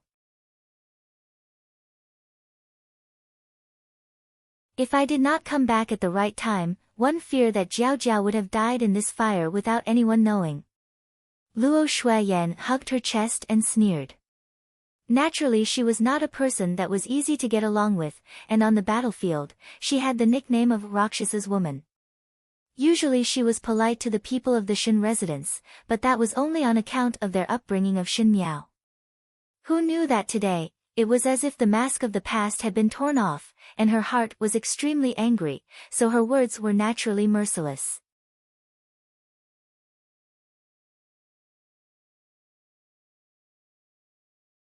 Chapter 146. Sister-in-law, it's not like that. Ren Wanyun explained with an apologetic smile, just now I had already asked the guards to extinguish the fire. I see Jiao Jiao as my own daughter, so how can I watch her fall into danger? Sister-in-law, you know very well how I've treated Jiao Jiao all these years. Otherwise, why would Jiao Jiao be so close to us? She was also anxious in her heart. Luo Shuayan had never blushed with anyone before, probably because she did not understand the affairs of the inner courtyard women. In the past, she was easy to coax, but when she really did not let it go, her imposing manner was also very shocking. Biological daughter. Luo Shuayan sneered, our Jiao Jiao cannot afford to be such a vicious mother like you. She faced Ren Wanyun and forced Ren Wanyun to retreat step by step, but her tone was cold. I also want to ask younger sister. Since it is old Tai Tai's birthday, why is Jiao Jiao alone in the ancestral hall? Fifth lady wants to go to the ancestral hall to burn incense for old ancestor. Under Luo Shuayan's intense gaze, Ren Wanyun panicked and found a clumsy excuse. Ren Wanyun. Luo Shuayan sternly shouted, you are using these excuses to deceive me, do you think I am a fool? What locking her in the ancestral hall? What forcing her to marry him? I'll settle this debt one by one. I won't let this matter go so easily. Ren Wanyun, Luo Shuayan was originally shrewish, and when she started to compete, there was a kind of overbearing majesty. As long as my Jiao Jiao is not good, you see how I will settle the accounts with you. She finished speaking in one breath, causing everyone in the room to tremble in fear. Luo Shuayan was not in the Shen residence all year round, and the servants in the room did not treat her as a proper master. And there were even more people who were Ren Wanyun's eyes. Every time Luo Shuayan came back, she was always smiling. She was open-minded and straightforward. She didn't haggle over small things. Everyone thought that she was easy to talk to. They had never seen her so stern. It made Ren Wanyun unable to spit out a single word and her face turned purple. Shin Miao, who was sleeping in the inner room, turned over but her pair of eyes were very clear. She racked her brains to act this out and did not even hesitate to leave scars on her body, just to eliminate any possibility of Ren Wanyun being forgiven. The Shin family were all experts in acting. If they put on a few plays and said some good words, one was afraid that it would make people soft-hearted. Unless the harm had already been done, no parent would tolerate others hurting their children, just like her Wanyu and Fu Ming. Now Luo Shuayan did not trust Ren Wanyun and Chen Roqiu like in the past and treated the second and third households people with the attitude of an enemy. At least her burns were not in vain. That was good. And in the outer courtyard, Shin Xian and Shin Qiu were currently facing Shin Gui and Shin Wan. Big brother, this is all a misunderstanding. Shin Gui was somewhat badly battered. He did not know that Ren Wanyun wanted to change the marriage of Shin Miao and Shin Qing sisters, and the reason why Shin Miao was locked up in the ancestral hall was because Shin Miao had committed a mistake previously. Shin Gui had been brooding over the matter of Shin Miao contradicting him in Rong Jing Tang that day, and naturally did not have any opinion on bringing Shin Miao into the ancestral hall, but who knew that something would happen at this critical juncture? Second Shu, this is not considered as a misunderstanding. Shin Qiu took a step forward and clenched his fists tightly, trying his best to control his impulse to go forward and overturn the two of them. During Zuma's birthday banquet, only my younger sister was locked up in the ancestral hall. I want to ask, what mistake did she commit, and why are there so many guards at the door? These guards did not go to save her, and just watch from the outside. Second Shu, third Shu, can I understand that these guards did not go to save her, but to block the path of others, and think of ways to take my younger sister's life? Shin Qiu was after all young and impetuous, so naturally he would not think before speaking, and said whatever he thought of. He did not disappoint Shin Miao's expectations, and the words he said were even more serious than what Shin Miao had thought. When the words were said, Shin Xian's face darkened and Shin Gui and Shin Wan jumped in shock. Shin Wan quickly persuaded, eldest nephew, how can you say it like that? Fifth mother is our niece, why would we harm her? He looked at Shin Xian, big brother, today's matter was an accident. Big brother has lived with us for so many years, if we wanted to harm fifth mother, how would we raise her up to this age? Does big brother not believe us?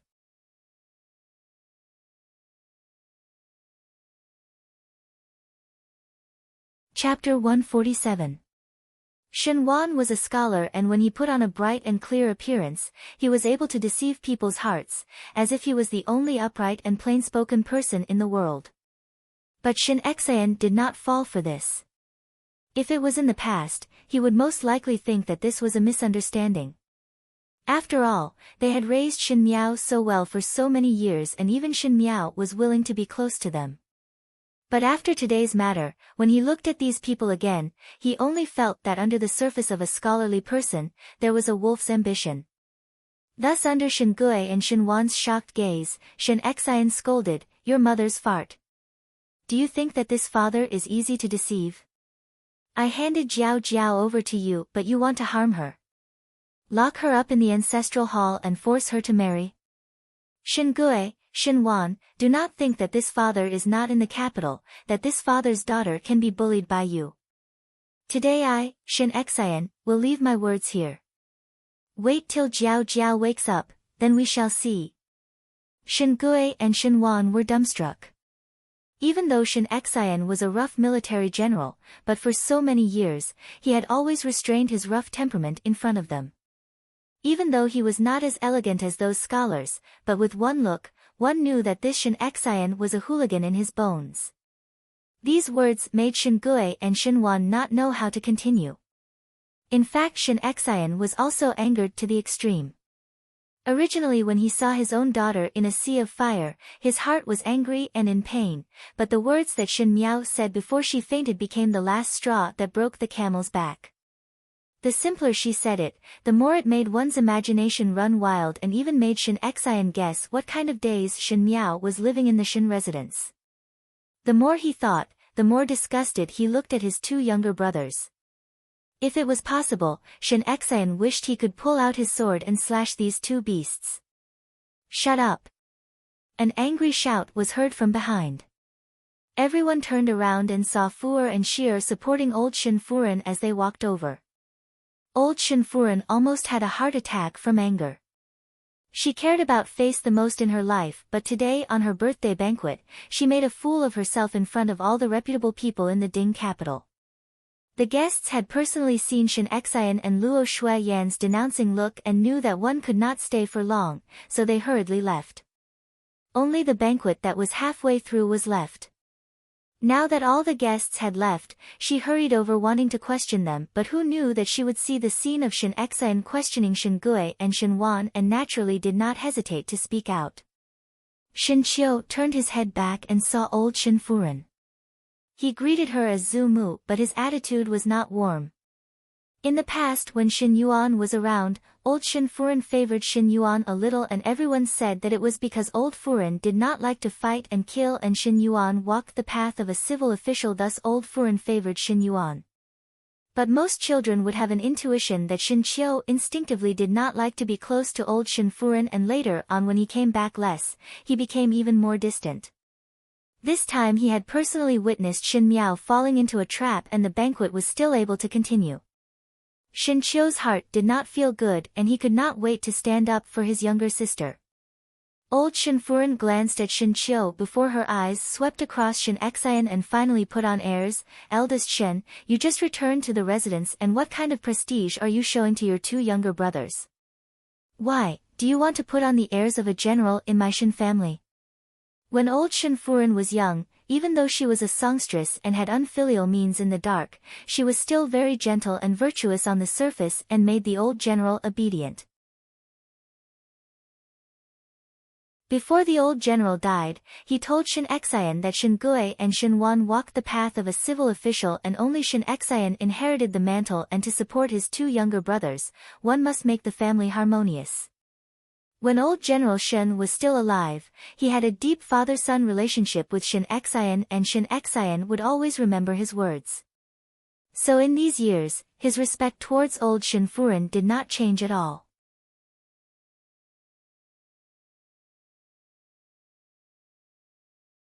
Chapter 148. But in the past, people's feelings were always directed downwards. Parents love their children and children love the next generation of children, but there were very few who loved their parents more than their children. Enchanting was the same. Between a mother who was not related by blood and his own flesh and blood, Enchanting naturally would not hesitate to choose his flesh and blood. Old Shinfuren's words did not have any use in Enchanting's ears. He cupped his fists towards old Shinfuren. "Mother, it is not that I am putting on airs in the residence, but today's matter is really fishy. I am the formidable great general, and if I cannot even protect my own daughter's safety, how would I have the face to see the Shin family's ancestors? Would it not be a shame to my prestige outside? I will definitely get to the bottom of this matter. Today should be celebrating mother's birthday, but this son is unfilial and is unable to watch Jiao Jiao fall into a predicament as if nothing had happened, so one can only apologize to mother in the future." His words were full of hidden sarcasm. Shen Miao was in a predicament, but these Shen family people still had the mood to continue the banquet as if nothing had happened. Old Shinfuren stood blankly at the same spot. Enchanting had always been well-behaved towards her. When she was young, she had thought of using other means to kill Enchanting, but the old general doted on Enchanting like his lifeblood and did not give her any chance to do so. When Enchanting grew up, there was no other way. But Enchanting treated her with respect and she was happy to put on a show. This was the first time Enchanting refuted her words in such a strong manner, and she was so shocked that she did not make a sound.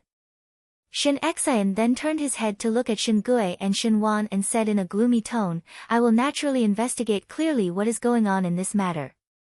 Second younger brother and third younger brother, farewell."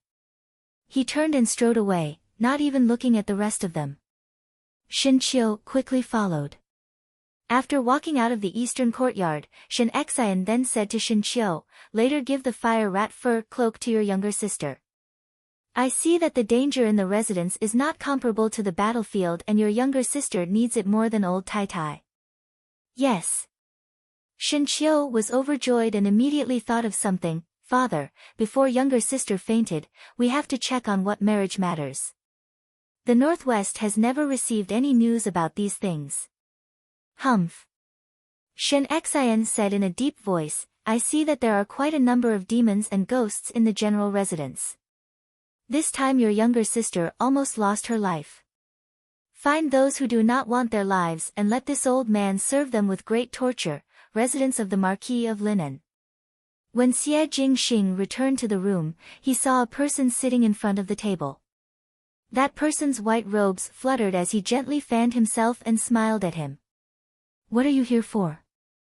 Xie Jingxing put down the sword in his hand and asked. I heard that you went to the Shin residence to look for something. What was the result? Gao Yang asked with a smile. No. I have long guessed that the thing is not in the Shin residence. Gao Yang shook his head and a trace of disappointment flashed across his face. If the thing is not in the Shin residence, what are you going to do next? 8 immortals crossing the sea, each showing their supernatural powers.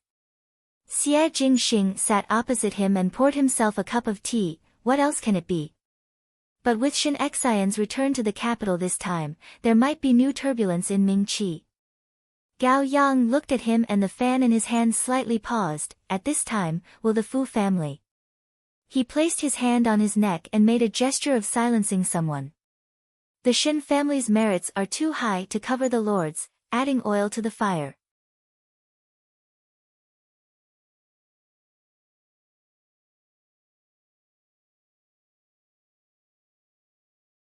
Sooner or later there will be such a day. Xie Jingxing drank a mouthful of tea and evaluated in a flat tone without a trace of sympathy. Gao Yang shrugged his shoulders and suddenly thought of something. He took out a small green bottle from his bosom. Last time I heard from Tai Yi that your hand was injured, so I prescribed this medicine for you. What medicine do I need for a small injury? Xie Jingxing frowned. This medicine of mine will not leave a scar. Gao Yang forcefully stuffed the medicine bottle into Xie Jingxing's hands. It is not good to leave a scar. I am not a woman. Xie Jingxing threw the medicine bottle back like he was avoiding the plague. Take it back. If you were a woman, you would cry and beg me for it. Gao Yang said, take it back. This medicine is very expensive. 1 bottle is worth 1,000 gold. Xie Jingxing swept a glance at him and his lips curled up in disdain.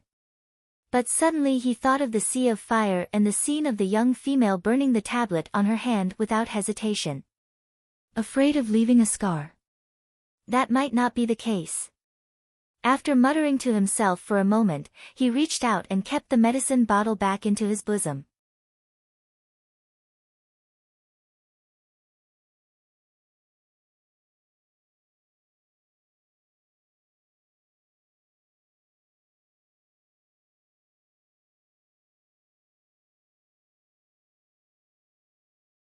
Chapter 149.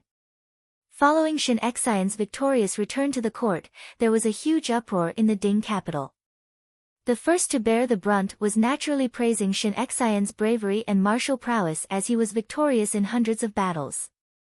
This time he had taken the enemy's surrender letter, and when the banquet was held, the emperor would definitely bestow numerous rewards. But now that Shin Xian was already a first-rank official, he really could not be promoted anymore. Everyone guessed that this reward would most likely fall onto Shin Xian's son, Shin Qiu. The other matter was that on the day Shin Xian returned to the capital, it coincided with old Shin Furen's birthday, but unfortunately the ancestral hall caught fire and unfortunately 5th Shin young lady was still trapped in the ancestral hall. That day everyone in the Shin family had a cold attitude and Shin Xian had personally witnessed it. One feared that the Shin family would not be peaceful in the future. These two matters were spread in an uproar in the Ding capital. Some people only laughed when they heard it, but when others heard it, they were like ants on a hot pan, anxiously pacing around in circles. In the western courtyard of the Shin residence, in the boudoir, Shin Miao stood up with her clothes draped over her shoulders. Shin Xian and wife were summoned to the palace by the emperor, but before they left, they specially mobilized the guards from the army to guard the western courtyard. It was as if it was clearly shown to the Shin family that they were guarding against the Shin family. Yesterday Shin Xian returned in a hurry and went around to look for a physician. Afterwards when Shin Miao rested, he did not dare to disturb her. He did not even speak to Shin Miao. "Does young lady feel better?" Jing Zhe said worriedly. Her gaze landed on the cloth wrapped around Shin Miao's arm and her eyes turned sour. She said, "If this servant was faster yesterday, young lady would not need to suffer such torment. Now there is even a scar. That burn mark was too deep and the physician said that one could only take good care of it as it was impossible to not have a scar at all." Females all cherished their own appearance and it was not acceptable even if there was a little scar on the body. Now that Shin Miao was scalded, Jing Zhe would blame herself every time she thought about it. "Nothing." Shin Miao looked at her and said with a smile, "You did very well yesterday. You did not rush in because you were anxious. If you had rushed in, it would have spoiled my matters." Jing Zhe lowered her head. Afterwards when Shin Miao fainted and Shin Xian and wife were furious, she thought about it and roughly understood what Shin Miao was thinking. It was because of this that Jing Zhe's heart ached for Shin Miao even more. Most likely it was because she was at the end of the road that she did not hesitate to put herself in such a dangerous situation, to let Shin Xian and wife see the true face of the Shin family. An unmarried young female, at this age, should be playing the zither and writing like the young ladies of other families, but Shin Miao's every move was related to her own life. Whatever he wanted, he had to plan it himself. It was as if he was walking on the edge of a blade, and a moment of carelessness would lead to eternal damnation. "This servant will do whatever young lady says," Jing Zhe muttered. Shin Miao's heart was gratified. Jing Zhe was indeed the most daring among the four maids. In the future, if there were such matters, Jing Zhe could be of use. Naturally it was necessary to slowly train Gu Yu and the rest. She was not an unmarried daughter, Shin Miao, but the ruler of the 6 palaces, Empress Shin. She must have her own confidence and what she would face in the future would be much more dangerous than what was in front of her. If she could get used to it, then these maids must also learn to get used to it. Just as he was thinking, he heard a hearty laughter coming from outside. "Little sister." Shin Miao turned her head back and saw Shin Qiu walking in from the door. He had taken off the armor he wore on the battlefield and was only wearing a green robe, making him look exceptionally heroic. Wheat-colored skin and 2 dimples when he smiled made his valiant brows look a little childish. He walked closer and looked at Shin Miao before carefully asking, "Does younger sister feel uncomfortable anywhere?" Shin Miao suddenly closed her eyes and the memories of her previous lifetime came flooding in. In all fairness, Shin Qiu, as an older brother, did his best. In the beginning no matter how cold she was to Shin Qiu would always treat her warmly. Afterwards there was a matter where Shin Qiu tainted the innocence of another young lady and was forced to marry that young lady. Thus everything changed. Mistakes were often made in military matters and later he fell from a horse and broke his leg. Afterwards that young lady gave Shin Qiu a green hat and Shin Qiu killed the adulterer in a rage. Who knew that it was the only son of the Minister of Personnel? The Minister of Personnel wrote an imperial report and Shin Xian used up all of his family's wealth to save Shin Qiu's life. But Shin Qiu still died in a winter morning and someone found his corpse in a pond.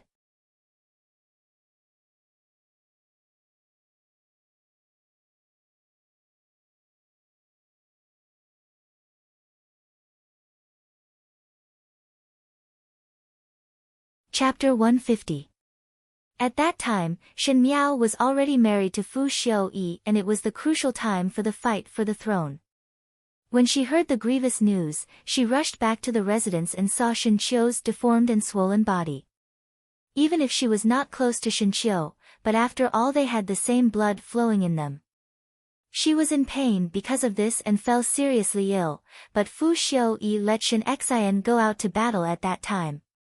That cold winter sun, the wet body outside the pond, Shinchio's deformed and pale face, and the youth's fawning smile in front of her, was like a sharp sword that pierced her until she could not breathe.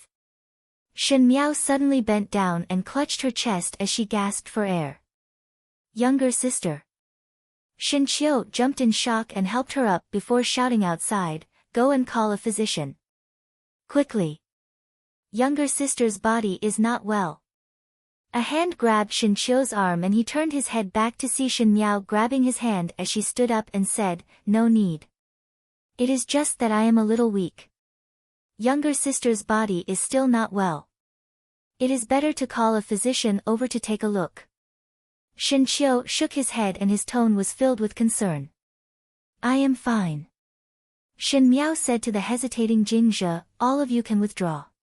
Her tone was firm and calm, which made Shinchio stunned for a moment. "Younger sister, what happened to you?"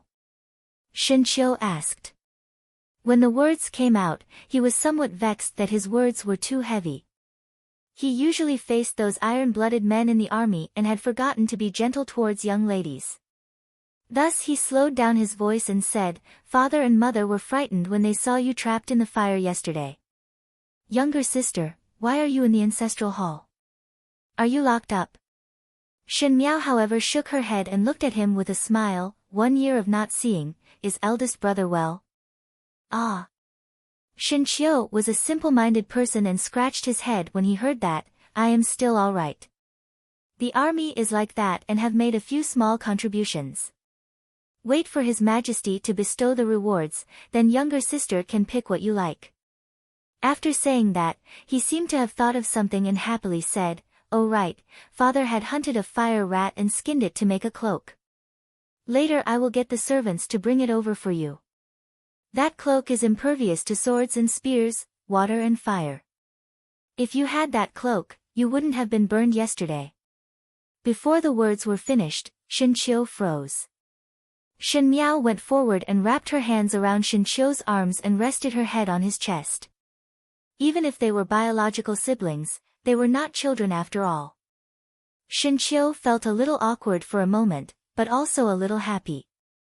Shin Miao had not been this close to him for a long time and was somewhat overwhelmed by the favor. Just as he was somewhat happy, his heart sank. Thinking of Shin Miao's temperament, for her to be so close to him for the first time today, could it be that she had suffered a huge grievance? He hurriedly asked, "Sister, did someone bully you? If someone did, just tell me. I'll beat him half to death." He spoke with righteous indignation, but Shin Miao wanted to laugh. Mei Furen had an older brother who was extremely intelligent and had given advice to Fu Xiu-yi in the previous court. Fu Xiu-yi then doted on Mei Furen and it was not without her older brother's credit. Shin Miao herself was also envious, but at that time, Shinchio was already dead. It seemed that she had not tasted the feeling of having a backer for a very long time. She was used to fighting alone and dividing herself into numerous people, so she was defeated by Mei Furen's hands in her previous life. Perhaps it was because she was alone. Now that there was someone protecting her, it was so beautiful that it was almost unreal. She slowly let go of her hands and raised her head to meet Shinchio's concerned gaze.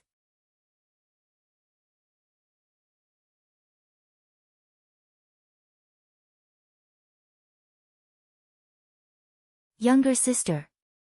Shinchio was also startled. The young female in front of him had bright eyes and when she faced him, there was no longer the impatience and annoyance in her eyes and what replaced it was a kind of profoundness. That kind of feeling was somewhat unfamiliar to him as he carefully sized up the young female in front of him. After not seeing her for a year, Shin Miao had lost a lot of weight and the originally somewhat round face had now revealed a sharp chin, making her look much more delicate. Her delicate facial features became more and more clear. That kind of naive tenderness had disappeared without a trace and when she looked at him, there was a faint gratification and a kind of unknown loneliness.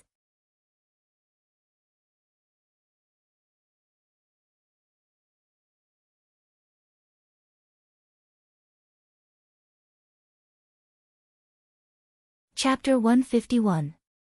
Shin Miao sighed in her heart. Shinchio had an almost youthful naivety, and this naivety made his temperament very valuable. Sincere and full of vitality, it was hard to imagine that such a person would end up drowning in the pond. At the beginning people said that Shinchio committed suicide because of his notoriety, but now thinking about it, with Shinchio's perseverance, how could he commit suicide because of other people's pointing fingers? As for the initiator, her so-called sister-in-law, she used the excuse of climbing into the bed to force Shinchio to marry her, but now it seemed that it might be someone else's conspiracy. Why does younger sister keep staring at me? Shinchio was baffled. Is there something on my face? He felt that the current Shin Miao was strange. The Shin Miao who did not throw her temper and was not cold made Shinchio feel unfamiliar, as if he was not facing a young lady. Why did eldest brother not go to the palace today? Shin Miao asked softly. His Majesty only summoned father and mother. Shinchio smiled. Naturally I will not follow. Younger sister, you still have not told me what happened yesterday. How did you get trapped in the ancestral hall's fire? His mind was preoccupied with this matter and was also concerned about Shin Miao's injury, so he had to clarify the ins and outs of the matter. Will eldest brother believe what I say? Shin Miao smiled gently. If you will not believe even if I say it, then there is no need to say it. Why would I not believe? When Shinchio heard this, he quickly grabbed Shin Miao's arm. You are my younger sister. If I do not believe your words, who else would I believe? I can tell eldest brother about this matter, but eldest brother must promise me one thing. Do not tell father and mother about what I told you today. If it is said, I will no longer care about you. Why not tell father and mother? Shinchio was somewhat puzzled before suddenly realizing, could it be that this matter is related to His Highness Prince Ding? The letter that the Northwest received from the Ding capital also mentioned that Shin Miao had a special liking for Fu Xiu-yi. But Shin Miao was after all an unmarried female and did not know that the princes were fighting for the heir apparent. It was best for the officials not to interfere, as the earlier they interfered, the earlier they would die. Shin Miao however was unswerving towards Fu Xiu-yi. Shin Xian and the rest were far away in the northwest. Even though they were anxious, they were helpless and could only hope that Shin Miao would be able to think it through and no longer love Fu Xiu-yi. It has nothing to do with him. Shin Miao did not know whether to laugh or cry. She said, before you all returned, Second Shin brought our Shin family's 3D young ladies to a long temple to offer incense. That day I exchanged rooms with eldest sister, and eldest sister's innocence was tainted by an evil person. Second Shin's family thought that eldest sister suffered for me and I was the initiator. I did not admit my mistake and punished me to copy Buddhist scriptures. When Shinchio heard this, his heart broke out in cold sweat, thinking that it was a close shave. The one who almost got into an accident was not Shinqing but Shin Miao. When he heard it, he was extremely angry. What did this matter have to do with Shin Miao? Why was Shin Miao grounded? This is clearly sophistry. Shinchio said angrily. He did not have any good impression of Shinqing, but because Shinqing relied on Shin Yuan as her elder brother, she often did not put Shinchio in her eyes, and even ridiculed Shinchio as a martial man who did not know anything about literature. Not only that. Shin Miao continued, coincidentally, the assistant minister of the secretariat, the Wei family came to the residence to propose marriage. The one they picked was me.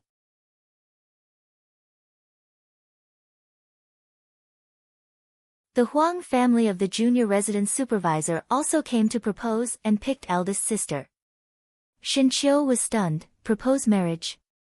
They had received letters from the Shin family, but there was no mention of Shin Miao's marriage. Wasn't this too absurd? How could there be a child's marriage that the parents didn't inform them? The Shin family's actions were really too much. The Wei family's young master, Wei Qian, is a young and talented man, while the Huang family's young master, Huang Dexing, is a homosexual. Second aunt wanted to swap me and eldest sister's marriage. When I found out about this, I could only say that I didn't want to marry. If I did get engaged, I would run away from the marriage. As a result, they locked me in the ancestral hall. The guards you saw yesterday were not there to put out the fire. They were there to guard me, to prevent me from escaping.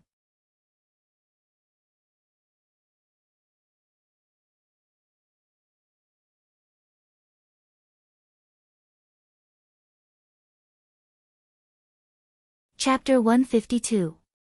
Shin Qiu's expression changed along with Shin Miao's narration, and finally he heavily punched the table. The smile on his face had long disappeared and his eyes were somewhat red as he looked at Shin Miao. Younger sister, is what you said true? Naturally I do not need to lie to you.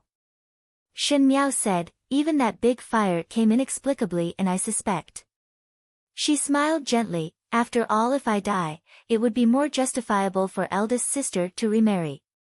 Too much bullying. Shin Qiu shouted angrily and turned to leave. He was pulled back by Shin Miao and asked, where is eldest brother going? I will go and reason with them. Whoever touched you, let that person pay with blood. Shin Qiu said. Shin Miao looked at him and calmly asked, how do you plan to reason? Where is the evidence? Scold all of them or kill them all. The sarcasm in her tone made Shin Qiu slightly sober up. He turned back and looked at Shin Miao and asked with a frown, what does younger sister mean? Why does eldest brother not think about why I am not willing to tell father and mother about this matter? Shin Miao lightly said, father and mother are straightforward people and father is easily impulsive. It is very simple for him to stand up for me, but what about the following matter? The Shin family is a big family in Ming Qi, and how many eyes are watching? Today, father will seek justice for me, but tomorrow, the censors will write a report against father. The corners of her lips curled up. In this world, the more people, the more power. Whoever has more people is in the right. The Shin family's 3 households, the first household against the second and third household and an old woman. Do you think that we can really be in the right? Shin Qiu was shocked by Shin Miao's words, but what made him even more surprised was Shin Miao's expression when she spoke. That kind of dull analysis was cruel to the point and made him raise his eyebrows. This was not something that someone of Shin Miao's age could say. Which unmarried female would be able to evaluate the world's affairs so coldly?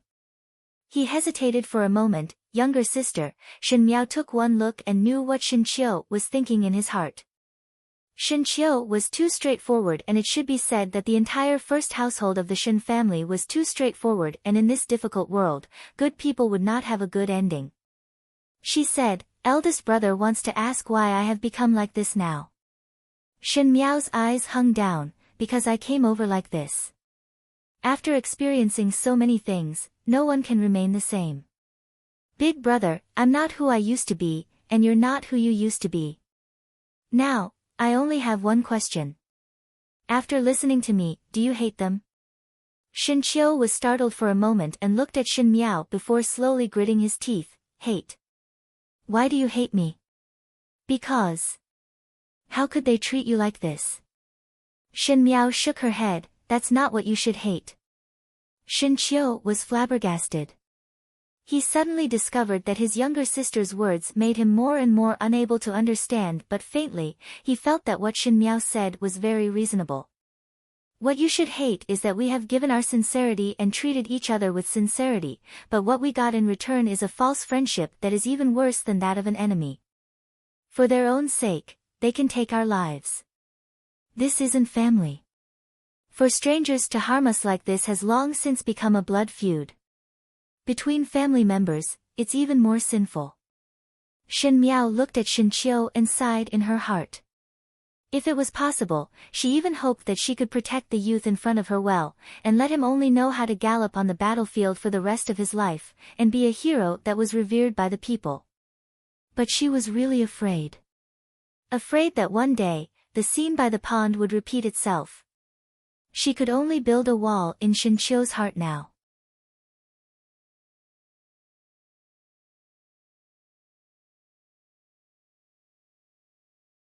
Remembering hatred was better than remembering hobbies, as love was the most hurtful. What does younger sister want to say? Shin Qiu finally said. Shin Miao gave a sigh of relief. Shin Qiu was not really stupid. Once he understood, some things would be much easier. I hate them and eldest brother want to vent my anger. If father and mother were to take action, one cannot kill them all. Shen Miao said, I want to personally deal with them, but this requires eldest brother's help. No matter how Shen Xian and Luo Shuiyan were, they did not have any evidence on their hands. If the second household were to be killed, according to Ming Qi's laws, one would have to pay with one's life. Shen Xian might really do such a thing for her. She could use her own life to gamble but was not willing to see Shen Xian and wife take the risk. Death was the easiest thing to do. If one could escape unscathed, then a blunt knife would grind the flesh, and the ones who would feel pain would be those who were being grinded. Moreover, behind her bait, the big fish had not taken the bait. What does younger sister want to do? Shen Qiu asked. Shen Miao smiled, no rush.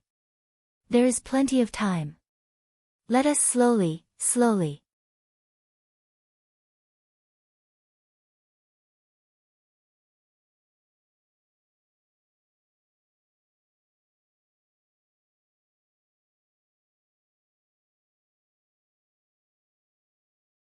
Chapter 153.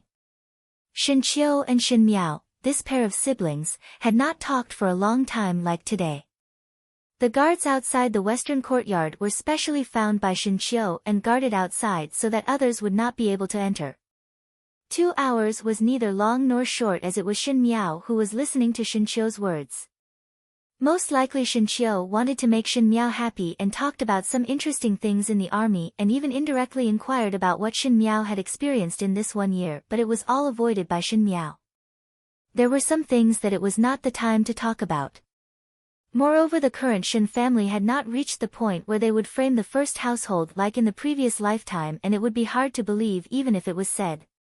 At this moment, if one were to make a move, it must be a one-hit kill. Even if it was a blunt knife grinding the meat, one must first ensure that the skin was scraped off. After speaking some more, Shen Miao's face showed some fatigue. Shen Qiu was concerned about his younger sister, and upon seeing it, he said, younger sister's body is not well and it is not convenient for me to disturb. Rest for a while first. Father and mother will most likely return to the residence when it gets dark. When father and mother return, I will come over to see younger sister. Shen Miao nodded her head in agreement. Shen Qiu got up and was about to leave when he suddenly thought of something and hesitated for a moment before turning to look at Shen Miao. Younger sister, you said that Shen Qing's innocence was tainted by someone. Was the thief caught? It was to protect Shen Qing's reputation, but there are guards in the Shen residence, so there should be people to investigate in private. Shen Miao looked at him and her eyes curved. That thief is very cunning. One careless, and he escaped. So it was like this. Shen Qiu lowered his head thoughtfully and looked at Shen Miao with a calm smile. Since that is the case, I will leave first. He strode out of the room, and when he walked out of the door, the bright smile on his face suddenly disappeared and what was left was a haze. When the servants outside saw it, they could not help but shiver. It was as if they then deeply understood the iron blood in the bones of this young general's warm smile. He instructed the guards beside him, find 2 people to go to a long temple and also check if there are any movements from the capital magistrate's side. He glanced at Shen Miao's closed door and clenched his fists as he whispered, younger sister, what exactly happened in this year? In the room, Shen Miao said to Gu Yu, who was walking in, go take some money for Chun Tao and also find a servant to send some banknotes to physician Chen. This is the most crucial time. We have to take good care of the baby in big sister's belly. She caressed the burned scar on her arm. The scar was particularly glaring on her fair skin, as if a piece of fine brocade had been burned. However, she didn't feel sad at all. She was satisfied as if she had made a good deal. I still have to rely on my unborn nephew for the rest of the show. Young lady. Jingzhe asked, just now why did not tell everything to eldest young master? What Shen Miao told Shen Qiu, she still concealed some things. For example, the evil person was Prince Yu of the first rank. Jingzhe said, if eldest young master were to take action, at least that one would not dare to act rashly. Moreover, if Master and Furen knew about it, they would also protect young lady. Even if I do not say, eldest brother would investigate himself. Shen Miao looked out of the window, one fear that he would have already gone to inquire about the situation in Wulong Temple that day. But can eldest young master find out? Jing Zhe was worried. If he were to find out, he would eventually know about it.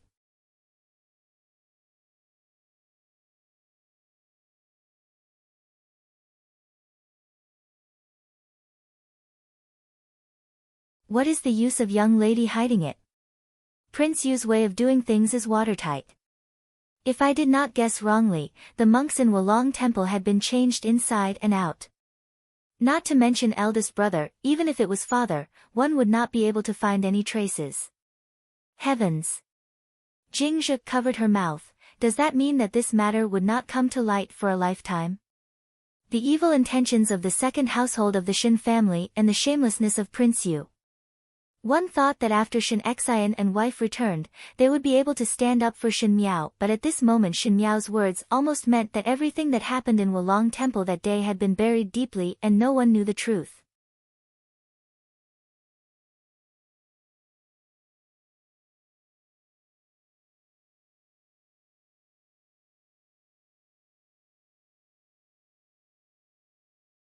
Chapter 154. I did not intend to use such a fair method to seek justice for myself. Shen Miao lightly said, in this world, there are still many ways to achieve one's goal. Justice, it was not even comparable to grass. Justice restrained the weak, but for the truly strong, they themselves were the justice. In those years in the imperial harem, she understood many things. It wasn't that there weren't good women in the imperial harem, but those women were like flowers in winter, too weak. They couldn't even withstand the wind and were crushed into mud. Since she was walking on a dark and bloody path, then the means she used along the way would not be able to see the light. But what can young lady do? Jing Zhe said, at least Master and Furen can protect young lady, and if it is possible, they can help young lady vent. Young lady is after all an unmarried female, and even if one wanted to take revenge, there would be many inconveniences. Jing Zhe wholeheartedly spoke for Shen Miao. Father and mother's hearts are filled with resentment, so they would directly go against the residence of Prince Yu, and if they retreat, they can only protect me and make Prince Yu fearful. Shen Miao said, but it is impossible for the Shen family to go against the residence of Prince Yu unscathed. If it is only for deterrence, then it is not what I wish to do. Jing Zhe was more and more unable to understand. Shen Miao's meaning was not to let Shen Xian vent his anger on Prince Yu, and also not to let Shen Xian deter Prince Yu so that Prince Yu would not dare to have any ideas on Shen Miao. But looking at Shen Miao, it was obvious that she would not let this matter go. What was Shen Miao's intention?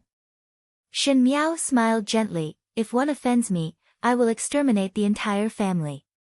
Jing Zhe was shocked and subconsciously looked up at Shen Miao, but saw that the young female was bathed in the morning sun and the smile on her lips was pure and innocent, but it was like a young beast in the dark forest, quietly revealing its fangs. Her heart was shocked and at that moment she felt terrified and could not ask a single question as she lowered her head in fear. Thinking that Shen Qiu was right about one thing, how was it that in a short 1 year, Shen Miao seemed to have completely changed? Not to mention Shen Qiu, even the maids that were with Shen Miao day and night were not able to find any traces. Shen Miao narrowed her eyes in satisfaction. Since the person had returned, the chess game could start. Shen Miao was a small pawn, Prince Yu was the chariot and the imperial family of Ming Qi was like a white chess piece. When would that rooster be swallowed and be eliminated? Everything was up to the will of heaven. This time, heaven's will was in her hands. Residence of the Marquis of Linan. Even though it was a harsh winter day, the entire Marquis's mansion was still beautifully decorated. When the late Marquis's wife, Princess Yuqing, was alive, she loved flowers and grasses the most. When she was married to the Marquis of Linan, there were sweet words of love and harmony. Xie Ding doted on Princess Yuqing and renovated the entire Marquis residence to look like the princess hall that Princess Yuqing resided in. At that time, it had caused quite a stir. A general had renovated his residence to such an exquisite degree. It was truly a bit comical. Later on, when Princess Yuqing passed away, Xie Ding still preserved all the scenery when Princess Yuqing was alive. They hired professionals to protect and take care of the place, so after so many years, even in winter, this place still didn't feel gloomy.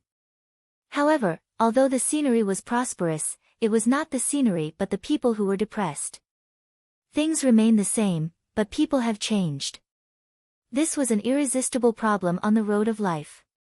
In the end, he couldn't return to the past even if he forced himself to maintain a facade.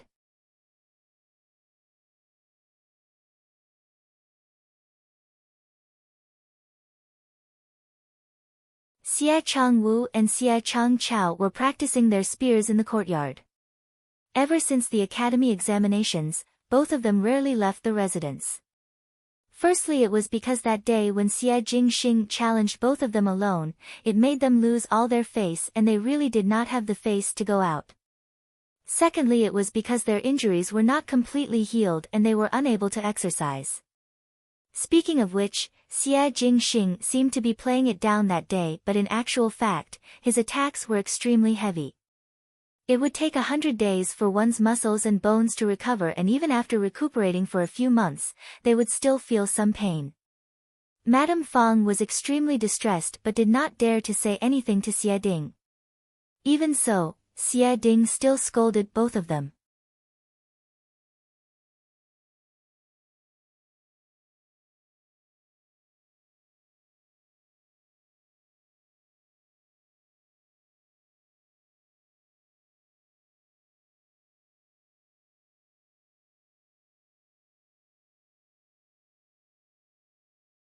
Chapter 155.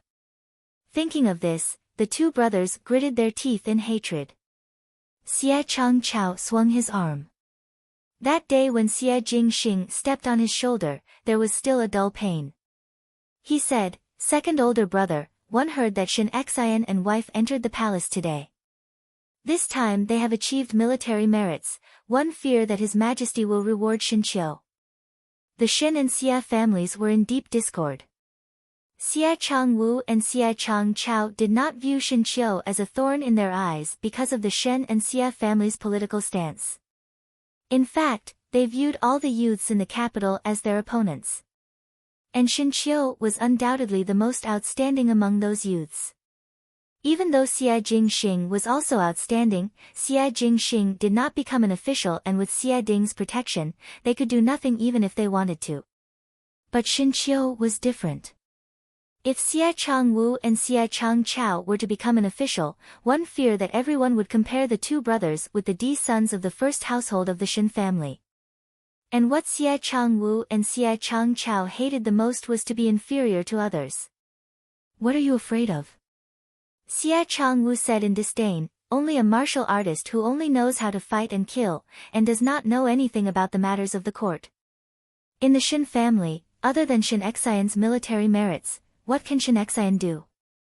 Now the Shen family is also an arrow at the end of its flight. It looks good, but in the end." He suddenly stopped and did not continue speaking. "Second older brother is right." Xie Changchao smiled, who asked the Shen family to be a neutral party. "In this world, it is only a dream to want to be virtuous. But many thanks to the Shen family's stupidity, at least in the future, we will have one less opponent." If the conversation between the two of them was known by others, one feared that they would be shocked. After all, Xie Changwu and Xie Changchao had a noble appearance on the outside, and the Xie family did not participate in the fight for the heir apparent position. But just now Xie Changwu and Xie Changchao's words hinted that they had gone behind the Xie family's back to a certain faction. Speaking of which, the Shen family is not to be feared as we still have one in our own family. Xie Changchao suddenly turned to another direction. That direction was the courtyard where Princess Yuqing was recuperating, and it was also the courtyard where Xie Jingxing was currently staying. He thought of Xie Jingxing pointing the spear at his head during the academy examinations, and a gloomy feeling rose in his chest. After a while, he said, "That bastard is getting more and more arrogant. He actually called Xie Jingxing a scoundrel in private, and if they met on normal days, he would be very respectful, which really made one speechless. That's right. Xie Changchao followed Xie Changwu's words and said, these days he is more well-behaved and father values him more. Could it be that there's an expert guiding him? Is there some kind of conspiracy? Xie Jingxing had been stubborn for so many years and did not enter officialdom. Even though it was a headache, it made the two Xie brothers secretly relieved. But even so, when people mentioned the young Marquis Xie, other than being cynical, they were full of praise for his heroic bearing on the battlefield. Not only that, no matter how Xie Jingxing opposed Xie Ding treated Xie Jingxing wholeheartedly. Instead, his attitude towards his two filial sons was lukewarm. As a result, the jealousy towards Xie Jingxing seemed to grow more and more intense over the past 10 years. In the past, as long as Xie Jingxing was in the Ding capital, something big would happen every 3 to 5 days, but ever since the academy examinations incident, he seemed to have changed his temperament and lived in seclusion every day, not knowing what he was busy with.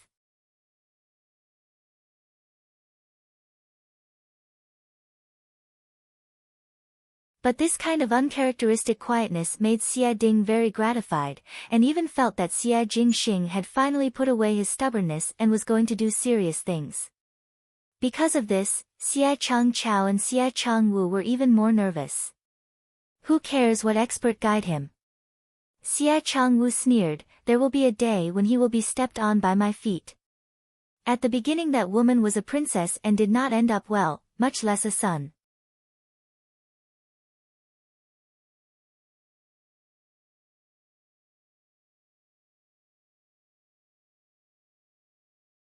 Chapter 156.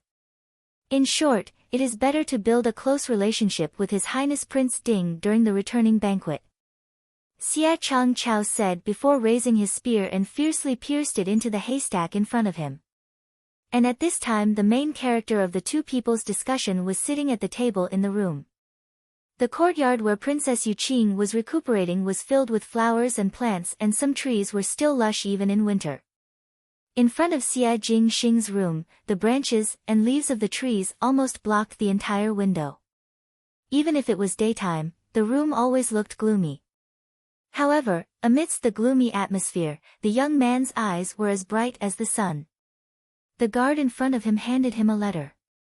He read it carefully and threw it into the warm stove in the room. In an instant, ashes flew out and the letter disappeared without a trace. What do you mean? A figure came from behind. The white-clad gentleman was leisurely pouring tea for himself. His posture was elegant, as if he was really tasting tea with someone. The situation has changed. Xie Jingxing did not turn back and seemed to be thinking about something. Oh. The white-clad gentleman paused and frowned as he looked at him. Was it not long ago, Gao Yang? Xie Jingxing suddenly said, how about breaking before establishing, dying before settling? You are not this kind of character. Gao Yang was surprised for a moment before shaking his head. Don't you always like to hide your strength and bide your time, and only take action when everything is fixed? If the result is not to win and not do anything, it would surprise me that you, who is used to planning, would say it like this. He asked, did you encounter something? Met a lunatic. Xie Jingxing raised his brows, made me suddenly feel that it is not bad to gamble. He stood up. The purple robes were embroidered with gold cloud patterns. If one did not look carefully, one would not be able to see it, but in the dim light, there was a faint bright brilliance. Could it be that you are talking about the D daughter of the Shen family? Gao Yang hit the nail on the head. I have heard from Tai Yi about that day's matter. Even though it was bold, it was too reckless. Now that Shen Xian has returned, one fear that with Shen Xian's character, he would make a big fuss. The thing is not in the Shen family. Xie Jingxing said, I have changed my mind. Not planning to use the Shen family. Gao Yang was somewhat surprised. There are too many variables in the Shen family. Xie Jingxing shook his head. The youth's handsome brows lost the usual frivolity and showed a calmness beyond his age. His natural elegance and nobility gave him a layer of mysterious luster that was even more dazzling than the blazing sun in the sky. What do you mean by variable? Gao Yang asked. Xie Jingxing's lips hooked up. Towards the Fu family's attitude, I have a premonition that in the future structure of Ming Qi, the Shen family will become the biggest variable. Gao Yang seemed to be in slight disbelief. However, his trust in the youth ultimately won over the doubt in his heart. He said, "How do you know?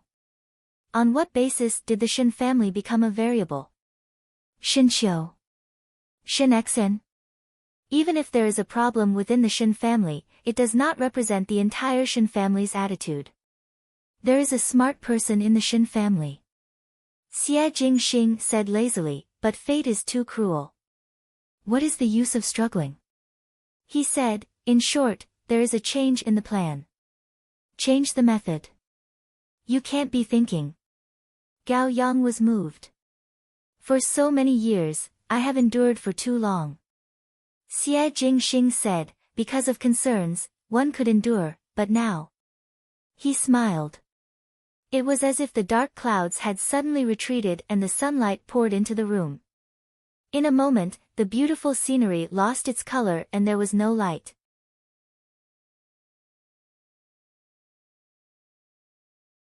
Xie Jingxing stood with his hands behind his back and lightly said, Gao Yang, I am tired of lying low. I will take action in the shortest time possible. But are you willing? Gao Yang asked. There is nothing to be unwilling about. Gao Yang sighed, and when he raised his head again, it had become firm. Since that is the case, then do as you say. Temporarily hide it from that side and we will start from Ming Qi's side. In the Fu family, who do you think we should start from? Old rules. Throw a ball and whoever catches it first, it will be that person. He smiled lightly. But his fingers touched something in his sleeves and his heart moved. His fingertips took out a delicate little bottle. That was the medicine bottle that Gao Yang gave him. In the medicine bottle was what Gao Yang called a priceless medicine that was specially used to treat scars. Gao Yang said that with this plaster, no matter how deep the scar was, it would fade away cleanly. He held the medicine bottle in his fist, and when he released his palm, the delicate little bottle had already turned into powder. Just like what Shen Miao did, a big fire would burn away all the false balance and expose the ferocious truth, which was the real pattern to take action. Shen Miao used her own scars to eliminate the possibility of reconciliation in the future. Then what about him? His gaze lightly swept out of the window to the dark skies of the residence of the Marquis of Linan. After so many years, he had seen it too many times. Because of the warmth in his memories, he was also willing to maintain the false balance. Now it was time to break this balance. He closed his eyes and his long eyelashes were as beautiful as the wings of a butterfly in spring, but when he opened his eyes, his gaze was sharper than the sharpest knife. In front of his table, there was a map that was spread out. That map was not anything else, but looking at it seriously, it was the map of Ming Qi's territory. From the 13 capitals of Yuzhou to the northern desert Ding Yuan City, from Jiang Nanzhou province to Ding Shi's eastern sea, from the ancient city of Linan to the ancient city of Luoyang, in the center of the territory was the most flourishing Ding capital. The mountains and rivers were turbulent and the heroes of the world came forth in large numbers. He stretched out his hand and gently wiped the center of the territory map with his finger. As if it was deciding the rise and fall of a dynasty.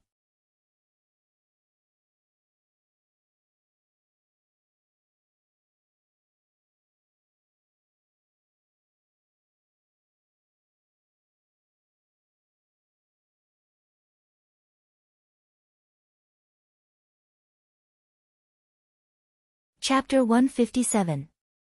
Shen Xian and wife finally returned to the residence in the evening. Accompanying them back to the mansion was a carriage full of rewards from the palace. If it was in the past, these rewards would definitely have been confiscated.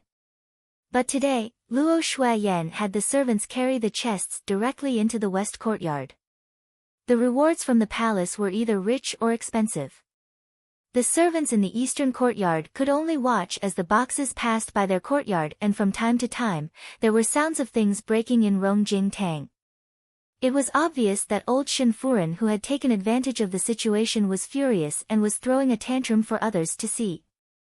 But those who came out from the military would not be affected by such a tantrum. The boxes were still being moved and were extremely efficient as they were quickly moved.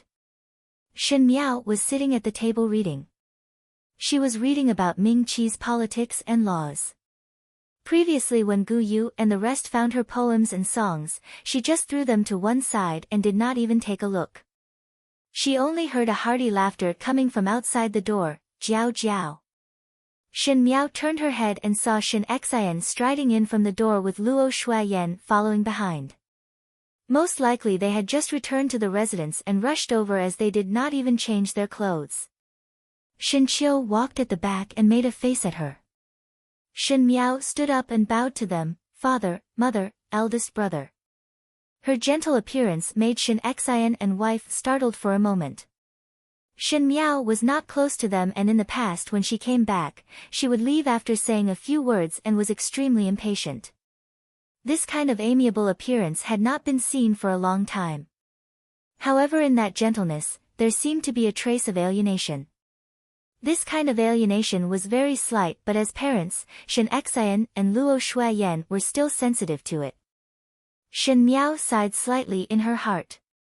She was unable to act like a real 14-year-old girl and act coquettishly with Shen Xian, and it was even more impossible to pretend that nothing had happened.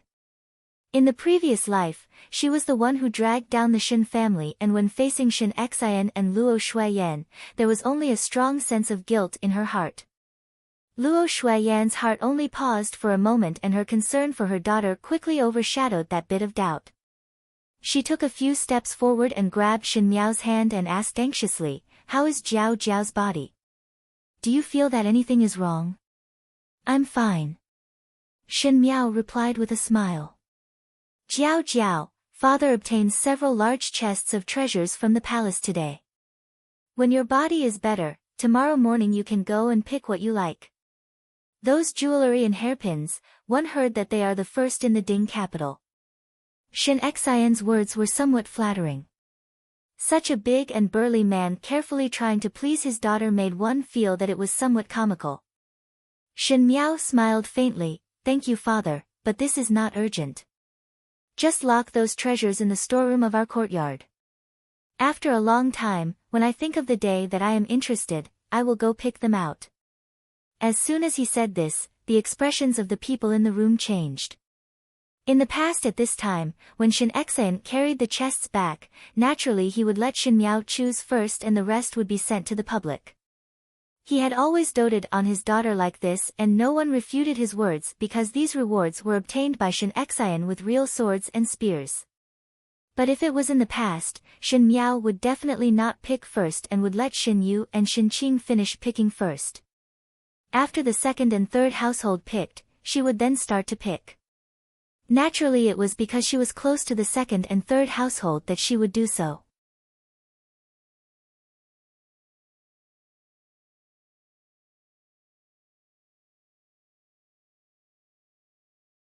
But today, not only did Shen Miao not decline, she even suggested to lock the chests in the storeroom of her own courtyard. Even though Shen Xian did not intend to confiscate the rewards this time, but the change in Shen Miao's attitude towards the rest of the Shen family was clearly seen by everyone.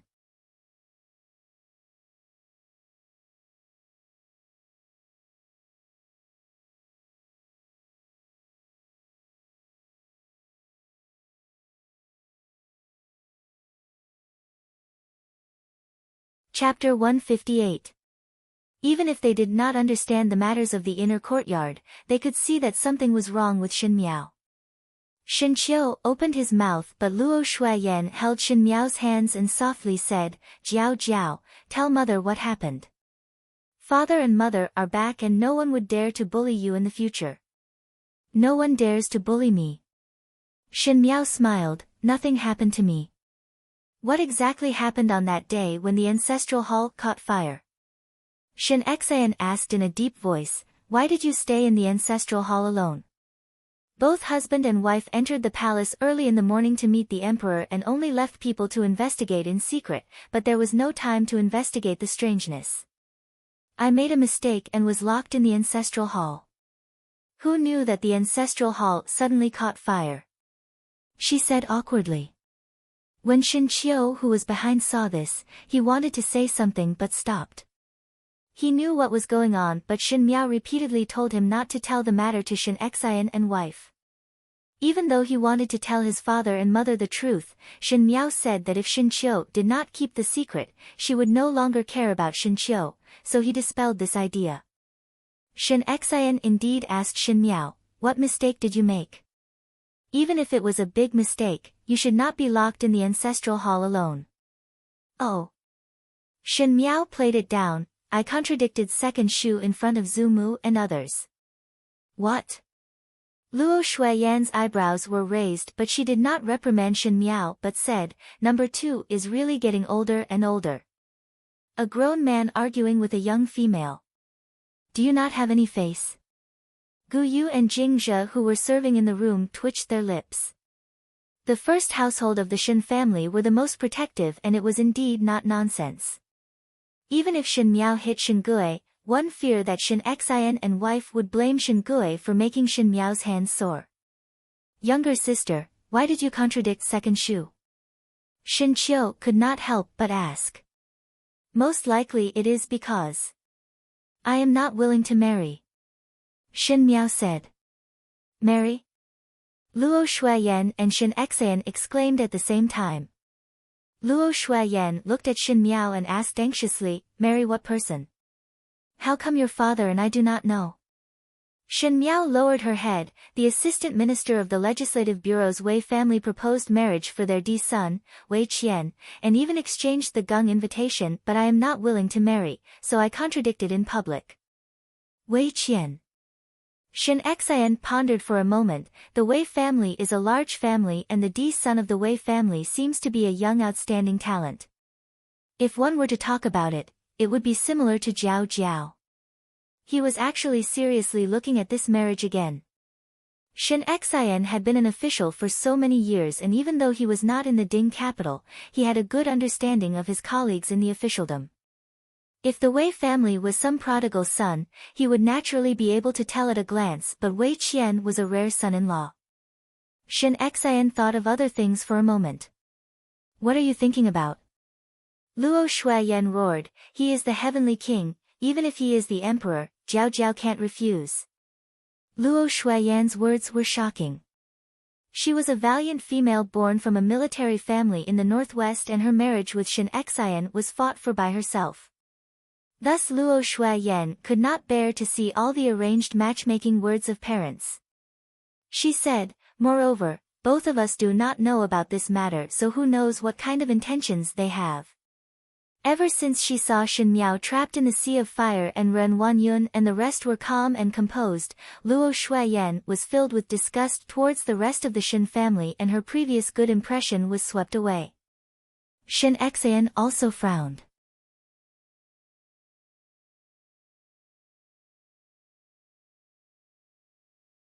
It was reasonable to say that the Wei family had such a good marriage, and if it was arranged to Shin Miao, it would not be considered a loss. After all, it was rare to pick out such a good young outstanding talent in the Ding capital. But since it was such a good marriage, why did the Shin family hide it from them, husband and wife? Shin Qiu's lips curled up.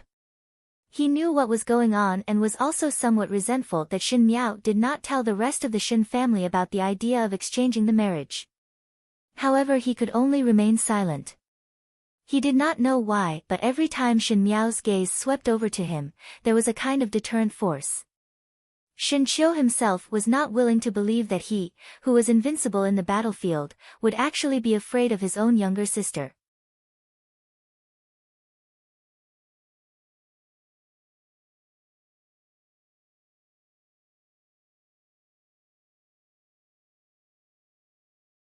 Chapter 159. But Jiao Jiao, Shin Xian spoke softly, the eldest son of the Wei family is not bad. For you to be so resistant, is it because there is already a male that you admire? You. He wanted to speak but stopped. In the letters that the Shin family sent, there were frequent reports of Shin Miao being infatuated with Prince Ding. In this world, if Shin Miao liked any male, he and Luo Shuiyan would not obstruct, but the Tian family was different. Now that it was the time for the princes to fight for the throne, if the Shin family were to get involved, one feared that they would be dragged into the quagmire. But these matters, Shin Miao, this kind of young lady, would not understand. On the way back, Shin Xian and Luo Shuiyan had discussed numerous times on how to persuade Shin Miao to dispel this idea, but at the end they were helpless. Shin Miao had a stubborn temperament, and once she had decided on something, even 9 bulls would not be able to pull her back. Moreover, to tell a young lady to give up her sweetheart, if it was another person, one feared that they would not be able to accept it. With one look, Shin Miao knew what Shin Xian wanted to say and said lightly, "There is no one in my heart, and the reason why I am not willing to marry was because I heard that the young master of the Wei family already has someone in his heart. No matter how good he is, he already has moonlight in his heart. Why should I be the one who breaks up the affectionate couple and make him lose his life for nothing?" Her words made Shin Xian and wife somewhat dizzy. How could Shin Miao say such mature words? It was as if she was a married woman who had seen thousands of ships. Secondly, what did she say about not having anyone in her heart? Shin Miao only gradually understood Wei Qian after she became the Empress in her previous lifetime. In the past lifetime, there was no mention of the Wei family coming up to propose marriage, as Wei Qian also married his own Biao younger sister. As a rare young talent in the Ding capital, Wei Qian doted on his wife, and at that time there was a good story about it. From this, it could be deduced that Wei Qian and Biao Mei were childhood sweethearts. It was likely that when the Wei family came to propose marriage, that young Master Wei would not be willing. "Jiao Jiao, don't you like His Highness Prince Ding?" Luo Shuiyan gritted her teeth and asked. "Prince Ding?" When Shin Miao heard it, she said lightly, "His Highness Prince Ding is a descendant of the heavens, how can I climb up to him? Back then, I didn't know the immensity of heaven and earth. Now that I've calmed down, I realize that I've gone too far. I don't dare to mention this matter anymore." Luo Shuiyan was surprised for a moment. Shin Xian and Shin Qiu were after all males, and it was all right if they did not understand. Even though she had a carefree temperament, she was still a female. Females understood the feelings in a female's heart the best. She thought that Shin Miao was only saying it, but after carefully looking at Shin Miao's expression, she discovered that when Prince Ding was mentioned, Shin Miao did not have any trace of change in expression, as if she was talking about a stranger. Not waiting for Luo Shuiyan to speak, Shin Xian himself cried out first, "Jiao Jiao, father does not agree with your words. No matter who our Shin family matches, you are able to climb up. Which disciple of Ming Qi would dare to despise you, even if—" Cough. Luo Shuiyan coughed lightly and glared fiercely at Shin Xian. It was all right for Shin Xian to praise his daughter, but it was not easy for Shin Miao to dispel the thoughts of Prince Ding. Wasn't Shin Xian creating trouble for himself? Shin Xian also knew that he had said the wrong thing, so he quickly looked away as if nothing had happened. Luo Shuiyan looked at Shin Miao again, and when she saw her calm expression, she was relieved and smiled. "Jiao Jiao is still young and there is no rush to marry.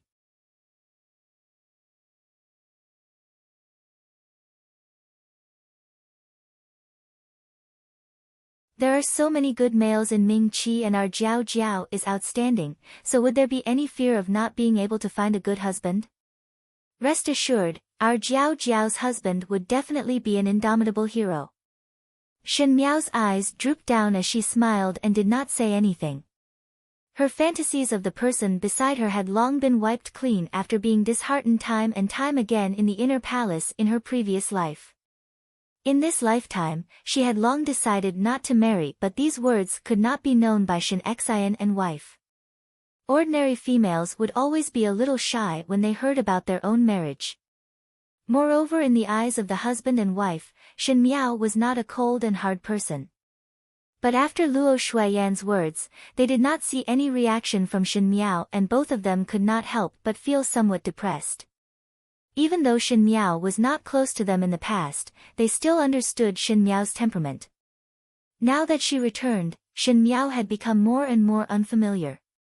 In one night, she had matured so much that Shen Xian and wife did not know how to treat their daughter. If they were to coax and persuade like before, they would look like fools when facing Shen Miao's calm eyes.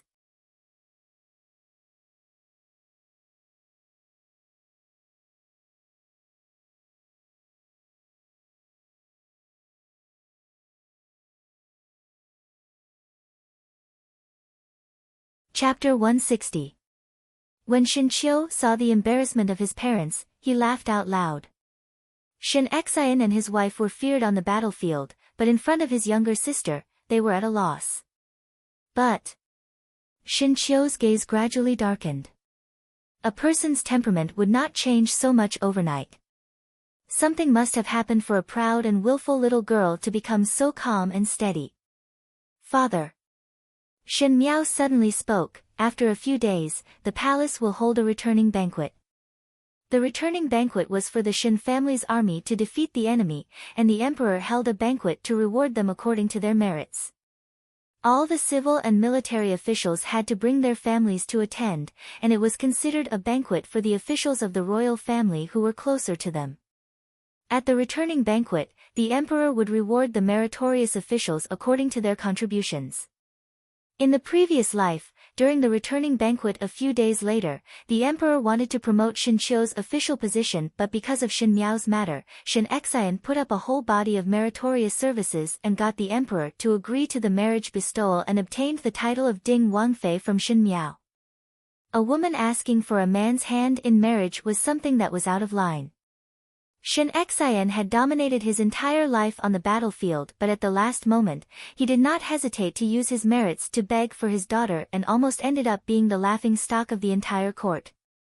At that time, Shen Miao was only happy to become Ding Wangfei and did not see Shen Xian's bitter smile. From the moment she married into the residence of Prince Ding, it meant that the Shen family was tied onto Prince Ding's boat, and Fu Xiuyi had an honorable reason to squeeze the last bit of value out of the Shen family army. Yes. Shen Xian smiled and asked, "Is there something that Jiao Jiao wants?" "Father can help you ask His Majesty for it." This level of pampering was like a pearl in the palm. Shen Miao's mouth was somewhat dry. Why did she not discover her father's feelings for her in her previous life? Although the destruction of the Shen family was driven by the enemy, it was also because of her stubbornness and blindness. "I don't have anything I want." Shen Miao smiled gently, "But if His Majesty wants to reward father." She paused, and when she raised her head again, her eyes were clear and bright. She said, "Father can request from His Majesty to stay in the capital for half a year and accompany me. What do you think?" When these words were spoken, Luo Shuiyan, Shen Xian and Shen Qiu were all startled.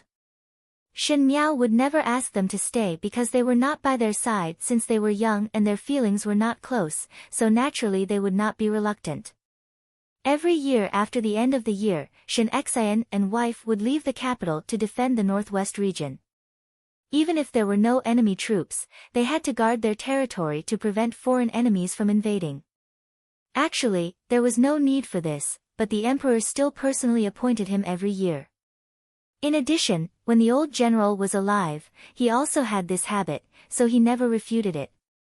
But Shen Miao was clearly asking them to stay. She was urging Shen Xian and wife to stay and let them set off half a year later. This was somewhat out of line, but in Shen Xian and wife's ears, they were wild with joy, as at least this meant that Shen Miao did not treat them without any feelings. Of course. Delighted by the change in his daughter's attitude, Shen Xian agreed without even thinking clearly about the problem. Luo Shuiyan was also somewhat excited. Shen Qiu, who was at the side, curled his lips. He did not want to stay in the Ding capital. To him, there was really nothing interesting in the Ding capital. Those noble family's disciples were not interested, so it would be better to let him fight in the northwest desert.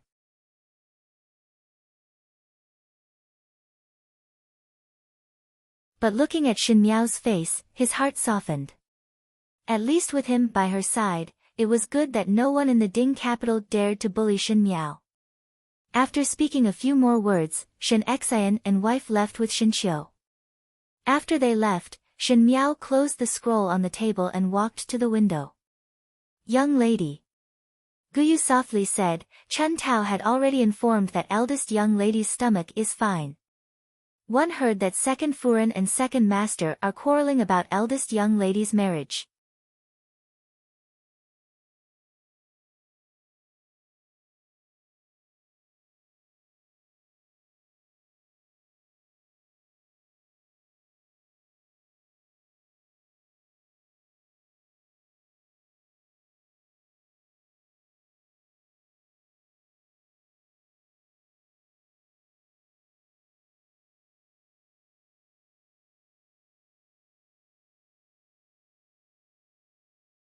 Chapter 161. Shen Miao smiled coldly. Ren Huanyun's good plan of marrying the sisters had already gone down the drain with Shen Xian's return to the residence. If Shen Qing was to be married to Huang Dexing, naturally Ren Huanyun would not be willing. But the Gung invitation had already been exchanged and both families had already agreed on it. It was not an easy thing to go back on one's words at this time. Lifting a rock to smash one's own feet, this was the logic. Of course, Ren Huanyun's idea fell through and she would not let her have an easy time. The poisonous snake wanted to counterattack, but in a few days' time at the returning banquet, she also wanted to catch Ren Huanyun's weak point in front of everyone and catch Prince Yu unprepared. Outside the door, Luo Shuiyan's and Shen Xian's face sunk. Luo Shuiyan said angrily, "What is the matter with old Tai Tai and your few younger brothers? Arranging Jiao Jiao's marriage for no rhyme or reason. This is the first time I heard of such logic in my life. Furen need not be angry." Shen Xian said, "I will immediately go and find old Tai Tai to clarify. Once there is such matter, I will immediately explain it to the Wei family. To hide it like this, one fear that there is something fishy. I guess that Jiao Jiao had suffered a lot in this year." Luo Shuiyan said unhappily, "Later I will call Jiao Jiao and the few maids over to ask clearly what happened. Gue Momo is also missing. After all, she was a person who had been on the battlefield and would have a certain sensitivity towards these things." She said, "I see that what Jiao Jiao said is not wrong. Staying in the Ding capital for half a year, if these monsters are not sorted out clearly, one fear that daughter's life would be gone." As she spoke, she glared at Shen Xian. Shen Xian touched his nose and naturally knew that Luo Shuiyan was dissatisfied with his two brothers. Not to mention Luo Shuiyan, he himself was also full of anger. He instructed the two guards beside him, "Guard young lady well these few days. If there is anything wrong, immediately inform me. If young lady has any mishap, you will be punished according to military law." Finishing, he looked at Shen Qiu and frowned, "Brat, why are you in a daze?" Shen Qiu only recovered from Shen Xian's roar and said vaguely, "Oh, I was thinking about something and was distracted." He had been thinking about Shen Miao's matter. The people who were sent to Wulong Temple today had already returned with news. They did not discover anything wrong. No one discovered what happened that day. Shen Qiu was not a fool and naturally knew that this was because all the insiders had been sent away. To be able to do this without a trace, it did not seem to be the Shen family's style. Hiding the truth from Shen Miao made Shen Qiu even more suspicious. Unknowingly, his younger sister was becoming more and more unfathomable. Look at the time. Shen Xian vented the anger from Furen onto his unfortunate son. "Go and investigate the matters in the residence. I will come and ask you tomorrow." "Ah." Shen Qiu agreed with a bitter face. He did know the ins and outs of the matter, but his younger sister did not allow him to say it. The Kai Yun court was in a complete mess. When Shen Gue left, he quarreled with Ren Huanyun. Ever since the day Shen Xian returned from old Shen Furen's birthday banquet, Shen Gue had a conflict with Ren Huanyun because of this matter. In fact, Shin Gui also knew that Ren Wanyun was grounded, but to him, once something happened, he would naturally push all the blame onto Ren Wanyun. The reason why he and Shin Wan were able to reach this stage today was all because of the connections that Shin Xian left behind. Even though they had a certain status in the court, but if Shin Xian had the intention to do something bad to them, Shin Gui's and Shin Wan's careers would be in a mess. This was a world where martial arts were respected.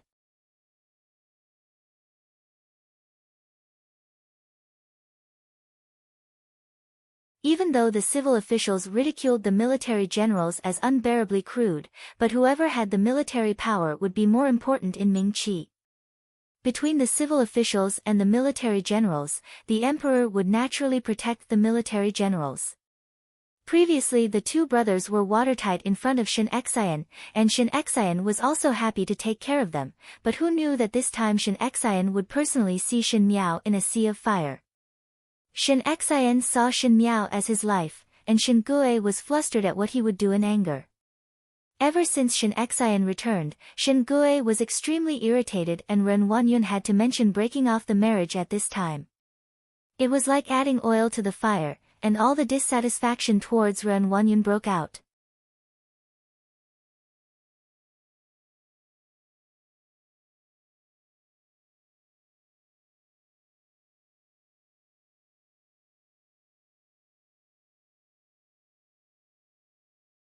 Chapter 162. Today was the same. He angrily quarreled with Ren Wanyun, and after leaving the sentence that Shin Qing must marry into the Huang family, Shin Gui brushed his sleeves and left Ren Wanyun, who was so angry that she almost fainted. Bastard! Bastard! Ren Wanyun touched her chest and her lips were trembling. Shin Gui did not care about his daughter's happiness and wholeheartedly wanted to climb into the Huang family to add bricks and tiles to his career, making Ren Wanyun so angry that she was in a complete mess. Now that Shin Xian had returned and Luo Shuiyan was not an easy person to get along with. If it was not that the matter was extremely confidential and if Shin Xian and wife knew that she had the idea of exchanging sisters' marriage, one feared that they would have the heart to kill her. Even if Shin Xian and wife were not able to discover it this time, the fire in the ancestral hall would leave an estrangement in the first household and it would be difficult to take action against Shin Miao in the future. Ren Wanyun hated that she could not hack Shin Miao into 1,000 pieces. At the beginning it was Shin Miao who schemed against Shin Qing, and if it was not for Shin Miao, how would Shin Qing end up marrying a cut sleeve? Now that Shin Miao had Shin Xian's protection, it would not be easy to play tricks on the marriage. Furen, calm down. Xiang Lan said as she soothed Ren Wanyun, do not let anger harm your health. It is the returning banquet in a few days, and if you are angered badly, then you cannot go out. Ren Wanyun's eyes moved and a sinister smile appeared on her face. You are right. I cannot let anger harm my health. Returning banquet. Returning banquet, I want that little slut to live a life worse than death. She turned her head to look at Kaiju. Has the letter that was sent to Prince Yu residence arrived? It has already been sent. Kaiju said carefully. Since my Qing'e will not end well, then that little slut should not think of escaping. A sneer appeared on Ren Wanyun's face. I cannot do anything to her as Shin Xian is protecting her. If they have the ability, then they will go against Prince Yu residence. Her appearance was like a vicious snake that spat out its tongue. There will be someone who can tidy her up. Prince Yu residence. In the magnificent main hall, there were beautiful Persian dancers wearing thin clothes dancing. Their snow-white bare feet stepped on the soft carpet and there were colorful bells tied around their ankles that made a melodious sound as they danced. Her snake-like waist danced nimbly. The middle-aged man on the high seat had an ugly and ferocious face and his left leg was empty. It was Prince Yu. At the moment there was a petite young female kneeling under him.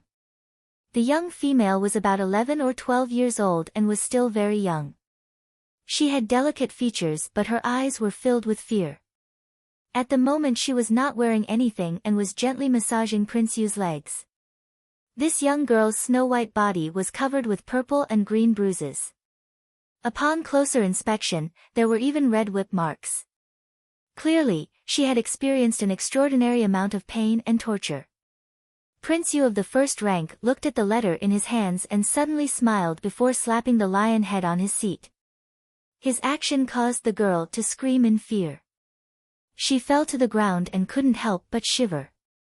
Shen Xin. Prince Yu's mouth slowly chewed on a few words, Shen Miao. Dare to fool this prince. After that night's matter, because he found other interesting things, he threw the matter to the back of his mind. To Prince Yu, these young females were just amusing toys, like those cats and dogs. As for what would happen in the future, he did not care at all. In addition, with Shen Gui's concealment, he did not find anything wrong. It was only until this letter came that he finally remembered that something was wrong that day.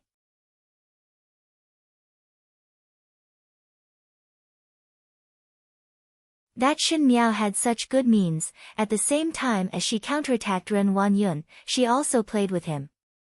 In Ming Qi, even if Prince Yu was a member of the imperial family, other than the emperor, everyone had to be courteous to him. Shen Miao was just a little female and dared to step on his dignity. If it was previously he only had some interest in playing with Shen Miao, this time Prince Yu was really angry and had the intention to kill. It was just that Shen Xian was still protecting in the Ding capital, so how could he make a move? Or perhaps he could also settle Shen Xian at the same time. Prince Yu touched his chin and a trace of ruthlessness flashed in his eyes.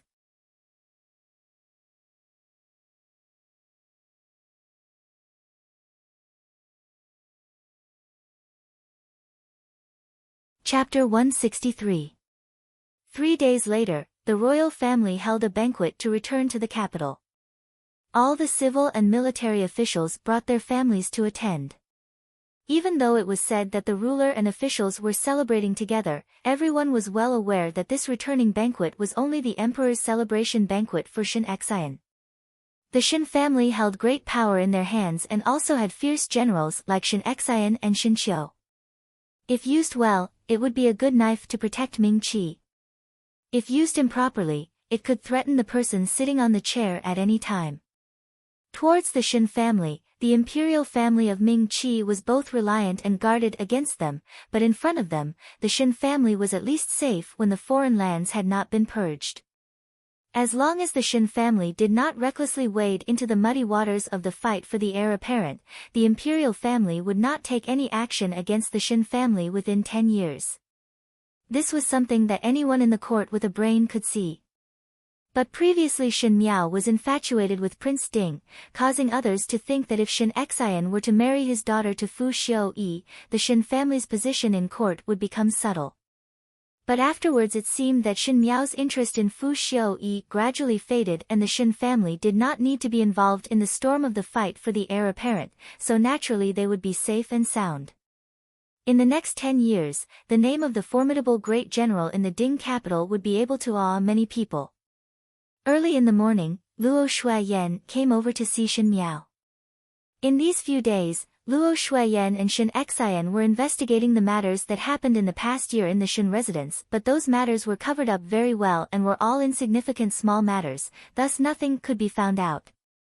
But even so, Shen Xian and wife still felt that it was strange. These days, their attitude towards old Shen Furen and the other two households was a lot more distant. Shen Miao did not tell Shen Xian and wife about Shen Qing losing her innocence, thus it was even more impossible for Ren Wanyun and Chen Roqiu to take the initiative to say it. Thus Gui Momo's death was casually found as an excuse, saying that her hands and feet were not clean and thus she was expelled from the Shen residence. Ren Wanyun initially thought that Shen Miao would tell the truth, but who knew that Shen Miao would follow her excuse? Ren Wanyun was sure that Shen Miao did not complain to Shen Xian and wife because of some concerns, thus she became even more fearless. Miss, there are too few hairpins in your box. Bai Lu combed Shen Miao's hair into a long bun. Now that Shen Miao was thinner, she gradually had the style of a young female, thus it would be inappropriate to dress up like in the past. Moreover, they were entering the palace today, so it was better to dress respectfully and appropriately. But in the past Shen Miao's jewelry were all handled by Ren Wanyun, and most of them were gold and silver jewelry, and those jewelry were all spent when Shen Miao bought Yan Mei Shui Bai from San Fu Ban, as well as helping Imo Qing to bribe physician Chen. Now, the jewelry box was empty. Didn't master bring back His Majesty's reward yesterday? Shuang Jiang suddenly had an idea. Why not let young lady pick from those?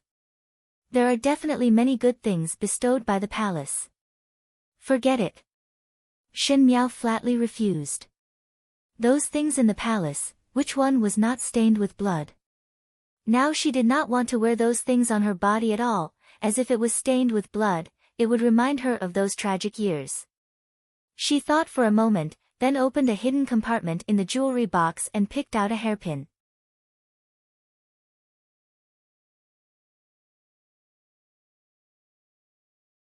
Oh, this hairpin is so beautiful. Bai Lu was pleasantly surprised. When did young lady have such a hairpin? Was it given by Furen? Shen Miao picked up the hairpin and looked at it carefully. This was the real begonia that Xie Jingxing had used in the academy examinations in the plum blossom forest to exchange for the begonia that she wore on her head. If it was not for Bai Lu mentioning about no jewelry today, she would have thrown this thing to the back of her mind. The entire body of the hairpin was made of jade, from light to dark, until it reached the part of the flower. The entire piece of jade was a sparkling purplish-red color. The craftsman who carved it was also skillful. The begonia petals were in full bloom and there was a sense of prosperity. It was cold and moist to the touch, obviously it was a top-quality jade material. One feared that this begonia hairpin was worth more than 1,000 gold. In the previous lifetime, Shen Miao had seen a lot of good things in the palace, so naturally she could see that this hairpin was extraordinary. Because of this, she was even more surprised with Xie Jingxing. No matter how rich the residence of the Marquis of Linan was, it would not be able to withstand such extravagance.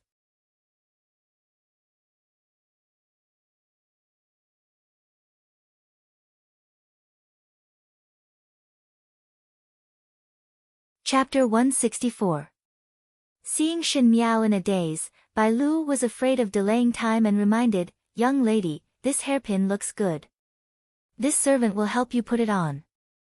Shen Miao then recovered to her senses and followed Bai Lu's intention. At the end, Shuang Jiang helped her put some rouge on her cheeks before it was considered over. Guyu held up a lotus green rabbit fur cloak and draped it over her before smiling, "Young lady is really good looking. Furen will definitely like it when she sees it." Outside the door, Luo Shuiyan and Shen Xian were waiting outside. Shen Qiu pulled off a piece of leaf and said, "Why does mother not let younger sister go to the bestowed box to find clothes and jewelry to wear? This will save a lot of trouble." "What do you know?"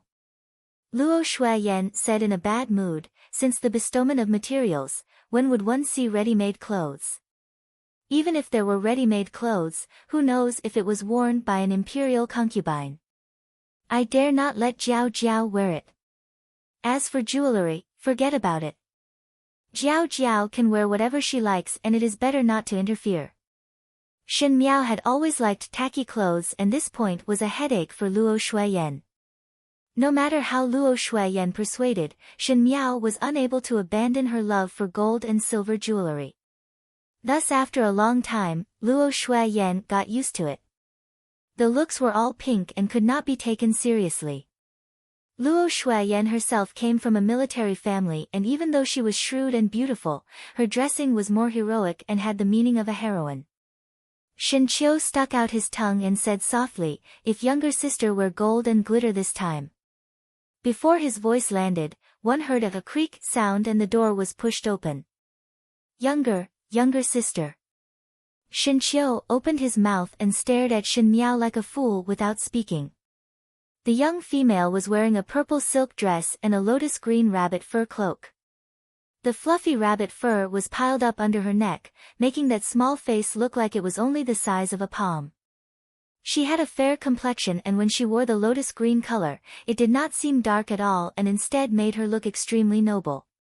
Her bright eyes and white teeth had a light and breezy attitude. The young female's posture was delicate, but what attracted one's attention was her quiet and noble posture. Every move seemed to have a faint majesty. Luo Shuiyan and Shen Xian stared blankly.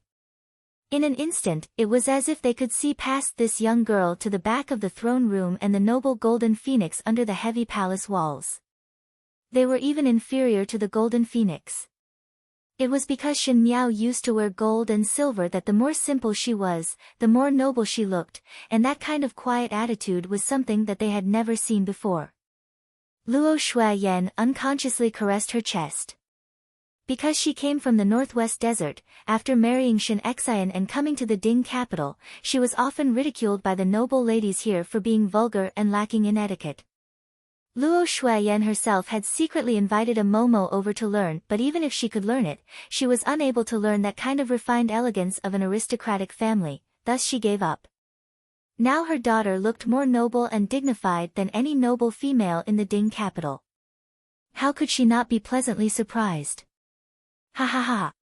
It was still Shen Xian who broke the silence first. He looked up and laughed a few times, and when he looked at Shen Miao again, his eyes were filled with pride and smiles. The Shen family has a daughter who has just grown up. My Jiao Jiao is now also a great beauty. His words were extremely rough and provoked Luo Shuiyan to glare at him fiercely. When she turned her head, she saw the guards from the army that Shen Qiu had brought back, and they were also staring at Shen Miao. She could not help but feel a trace of pride before saying, "Never mind.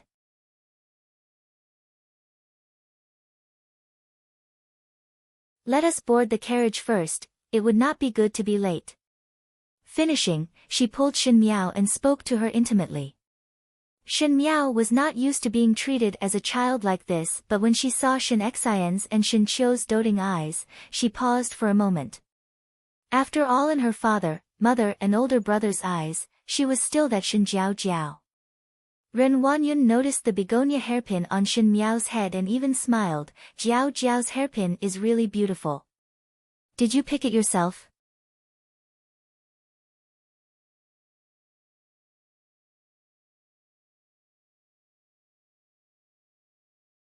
Chapter 165. Shen Miao vaguely responded, and when she walked to the door, she saw that there were already 2 carriages parked there. Shen Gui and Shen Wan stood outside, and when they saw Shen Miao and entourage walking over, their gazes were somewhat unnatural. These days, Shen Xian did not have a good expression towards the 2 brothers, and no matter how they explained, he would not listen. Even the daily greetings to old Shen Furen, Luo Shuiyan, was sloppy, as though it was a routine which almost made old Shen Furen faint from anger.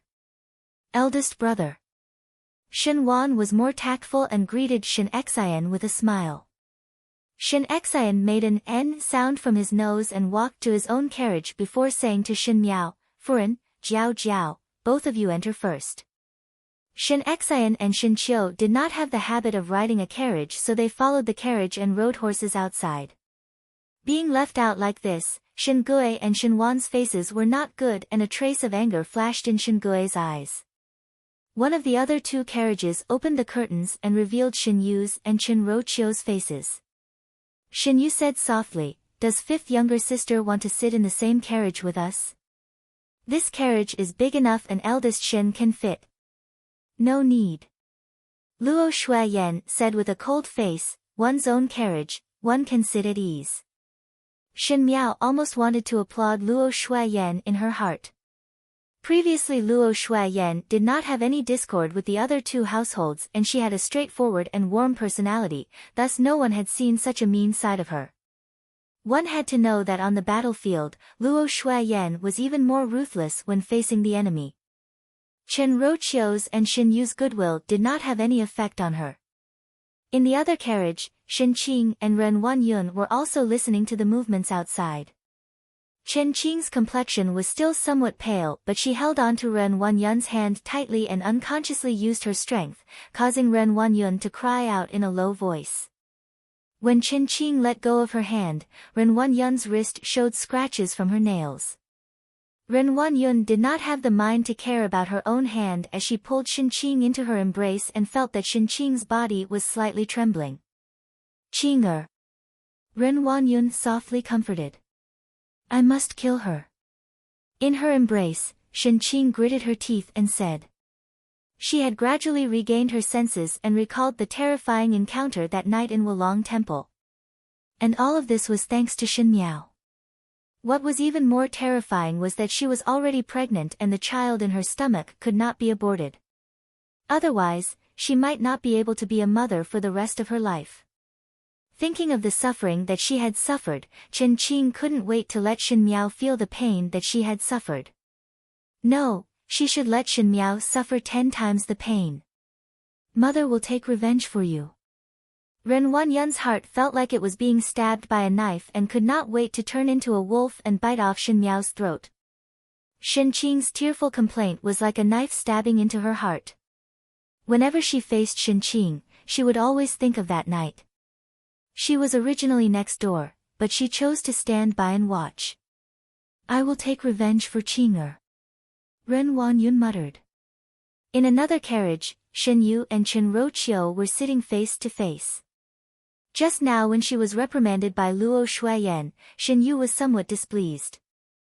Deep in her bones, she looked down on Luo Shuiyan, that kind of vulgar martial artist, and now that she was being ridiculed by her own vulgar martial artist, she had a stomach full of anger.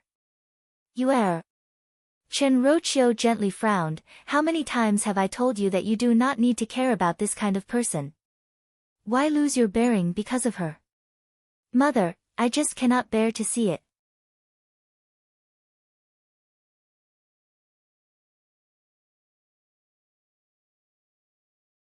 Shen Yu looked at her palms. Shen Miao used to treat us respectfully, but now that eldest Bo's family has returned, she also put on such an arrogant attitude. A dog that relies on its master's power. If this is not done deliberately for us to see, then what is it? In her words, there was a sense of jealousy that even she did not have.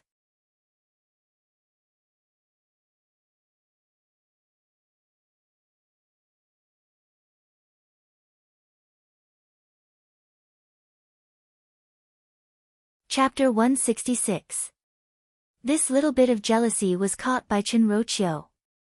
She looked at her slender and elegant daughter and sighed. I have taught you before that no matter what, you must maintain your calm.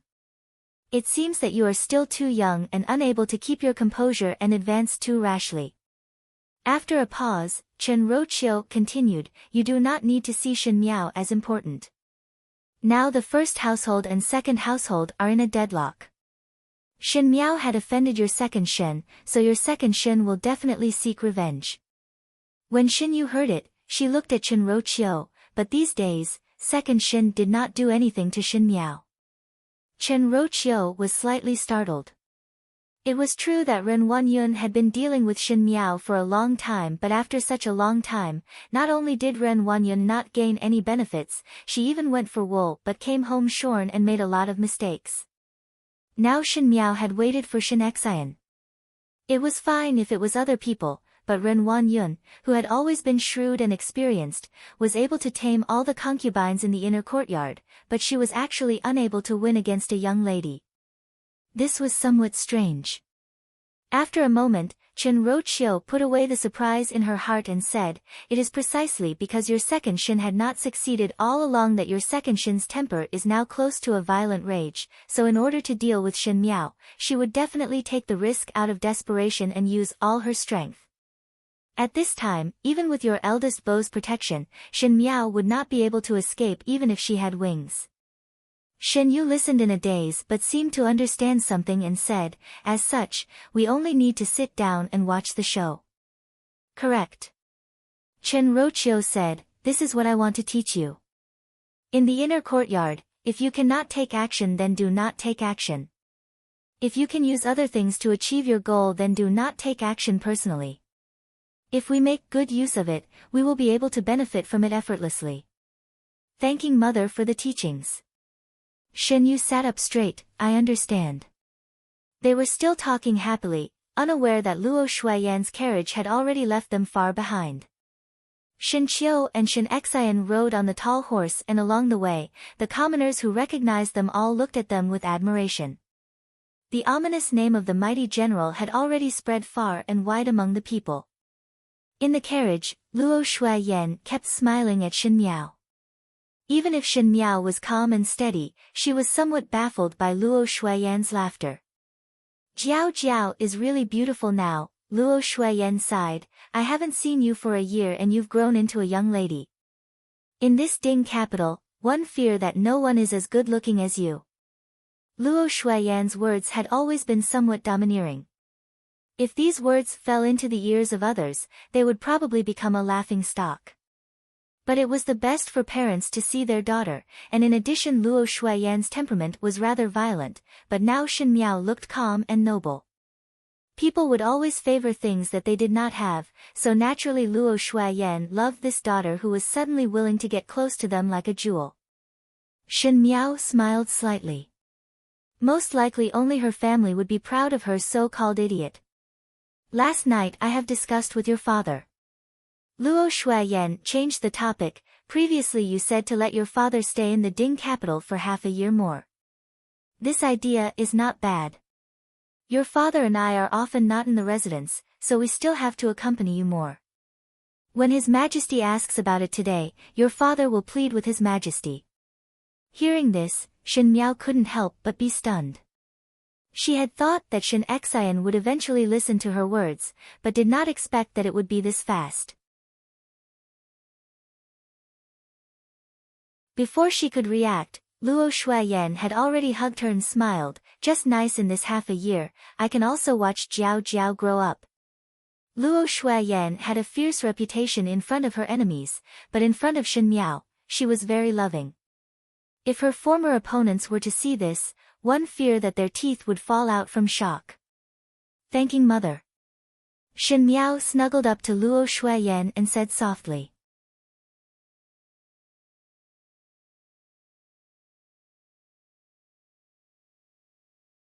Chapter 167. Today's last night banquet was not a so-called celebration banquet. It was bound to be extremely dangerous, and when capable people compete, everyone would want to defeat the other party. After laying out the situation and burying the pieces, one would wait for the moment when the other party falls into the trap. Of course to her, the most important thing was her previous life imprisoned her, buried her children and loved ones, filled with enemies and killings. She finally wanted to return to the 9 palaces. Emperor Wenhui, the Fu family and those old friends in the palace. Meeting again, it was unknown who would emerge victorious.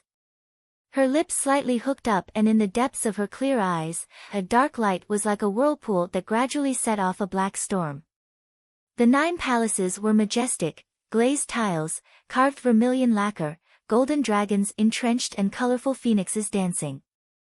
It was bright and dazzling, but also cold and desolate and miserable.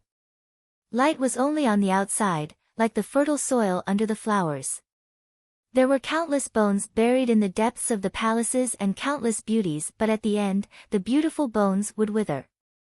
The more beautiful the palaces looked, the more dangerous it was. In the garden, a palace maid and a eunuch were watering the flowers. These boring and tedious tasks were done by the new eunuchs and palace maids. Both of them looked to be only 16 or 17 years old and were still very immature. That young palace maid said, "Today there are a lot of people in the front hall. If I did not make a mistake and was demoted, I would be able to go to the front hall to serve those noble people. One must know that every year for the returning banquet, just the rewards can be used for a year." Returning banquet. That young eunuch revealed a yearning expression. Is it very powerful to have so many rewards? Look at you who have no knowledge. The palace maid's lips twitched, really lonely and taciturn. The returning banquet is a banquet that His Majesty specially prepared for the formidable great general. Those who come are all high-ranking officials and womenfolk, so naturally they are generous. If you wait for a few more years and if your luck is good, perhaps you would be able to see it once. At that time you will know that the rewards from those noble people are given in ingots. An ingot of silver? The young eunuch exclaimed and then said enviously, "That formidable great general has such a big face that His Majesty specially set up a banquet for him. He must be in the limelight." What's the use of being in the limelight? The palace maid's tone was disdainful. Having such an idiot daughter, it's good that you didn't lose all your face. What limelight is there? Idiot's daughter? The little eunuch asked, the formidable great general's daughter? You probably don't know about this. The palace maid said mysteriously, that General Shen is wise and powerful. Shen Furen is also considered a heroine. Little assistant General Shen is also brave and good at fighting, but the formidable great general's daughter is a complete idiot. Not only did he not know anything about the four arts, but he also liked to wear gold and silver, which was very tacky. Every time General Shen brought her to the returning banquet, she would make a fool of herself. Last year at the returning banquet, I waited on her. You don't know, but she didn't even know basic etiquette. She even missed her dress and rolled down the stairs. Those young ladies and madams loved to mock her the most. Even with the Shen family's protection, everyone still looks down on Miss Shen. Since it was like this. The little eunuch sighed when he heard it. It was a waste of the Shen family's reputation. Is it not so? The palace maid continued, she could be considered as the Shen family's failure. Unfortunately her two older cousins are more outstanding than her, causing General Shen's face to be thrown away by her. Moreover, previously this young lady of the Shen family was infatuated with His Highness Prince Ding and caused such an uproar that the entire court knew about it. Really a vulgar female. The little eunuch also revealed a look of disgust. That palace maid stayed in the palace every day and was not like those officials furens and young ladies who could leave the palace, thus what she knew were all things that happened in the palace. Thus during the academy examinations, when Shen Miao was able to wash away the reputation of being vulgar, she did not know about it at all.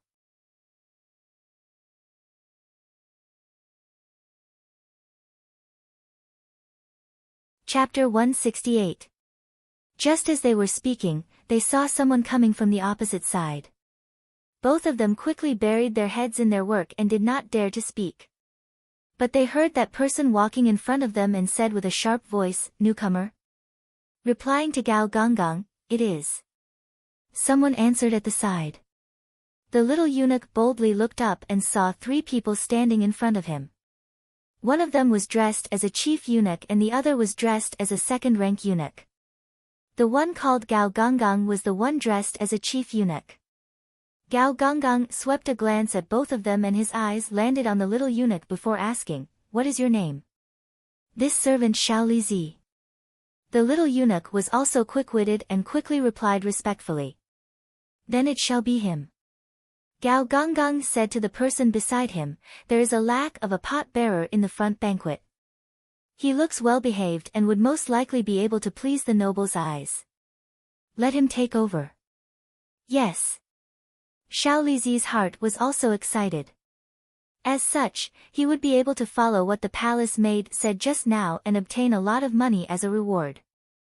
If he was able to catch the eyes of any master, perhaps he would have some good fortune in the future. In the 9-layered imperial palace, everyone was trying their best to climb up. Even the lowliest servant would dream of flying up to the top of the tree in one night. In the front hall, there were already many furens and young ladies who had arrived. Other than those who had some relationship with the concubines in the palace and were invited to the back to talk to the ladyships, most of the womenfolk were still sitting outside chatting. Why is Shen Furen and General Shen not here yet? A furen with high cheekbones smiled, today's main character is them. Is it that they deliberately came late? Shen Furen wants to hide her daughter from others, so she deliberately hid it. Another round-faced furen said with a smile, but the tone of her words was full of ridicule.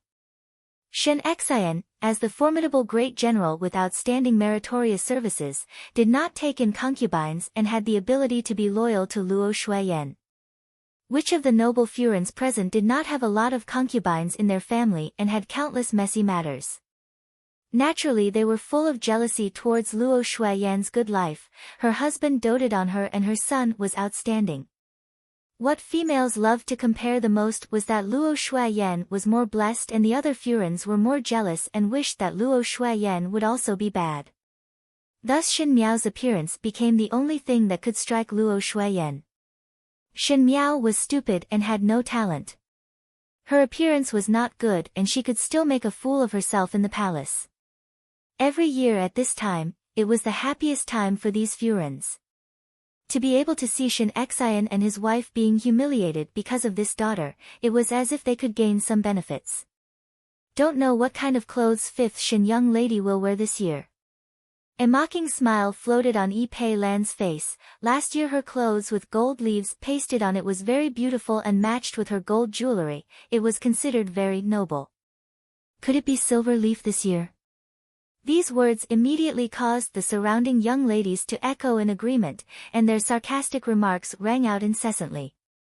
Just at this moment, a crisp female voice appeared out of thin air. Everyone must not say that. Now fifth Shen young lady can be considered to have received the teachings of General Shen. One must know that even the young master of the Kai family could not do anything to the archery in the academy examinations. What if he is unhappy and wants to exchange pointers with you on another day? As soon as these words came out, the crowd immediately quietened down. Many of the Furens and young ladies here were present at the academy examinations and personally witnessed Shen Miao's fierceness. These words made their hearts involuntarily shiver.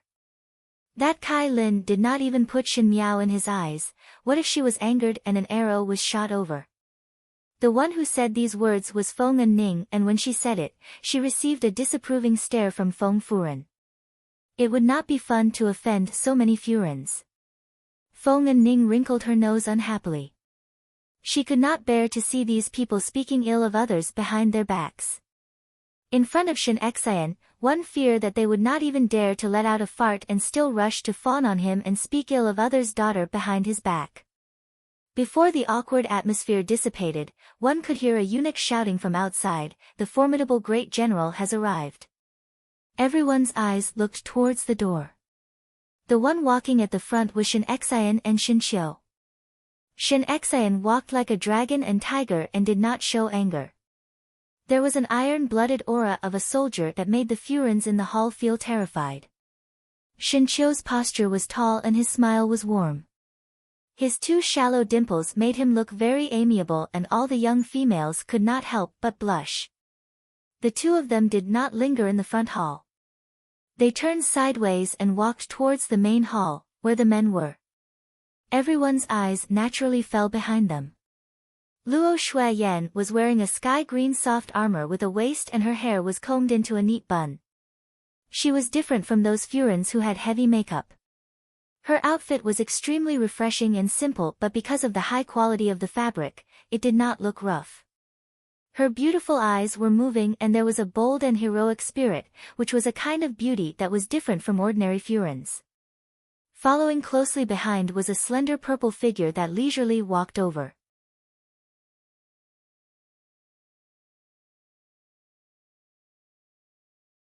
Chapter 169. The originally noisy front hall quietened down in a moment and everyone's eyes landed on the purple figure behind Luo Shuiyan. The young female's cloak had already been taken off and she was wearing a purple silk dress with complex patterns that outlined her slim figure. She slightly raised her chin and looked straight ahead, as if the many noble Furens here were not even able to enter her eyes. Her skin was so fair that it was somewhat translucent, but it made her look more delicate and pretty. However, that pair of bright black eyes was the most attractive part. Her eyes were round and her gaze was clear. At first glance, it was as pure as a newborn little beast, but it was so calm that it seemed to have seen through decades of time. This kind of vicissitudes and immaturity intertwined together made her have a kind of contradictory beauty. She followed Luo Shuiyan's footsteps and walked step by step into the hall. Different from Luo Shuiyan's nimble movements, that young female's hands were crossed in front of her chest, but it did not make one feel stiff.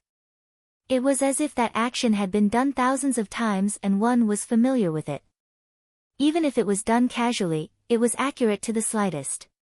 Her long dress fluttered along with her footsteps like a blooming flower, but that flower was in full bloom and was not ostentatious, just like her entire person. Her movements were very natural and every step she took was very beautiful. It was pleasing to the eye and at the same time there was a faint majesty.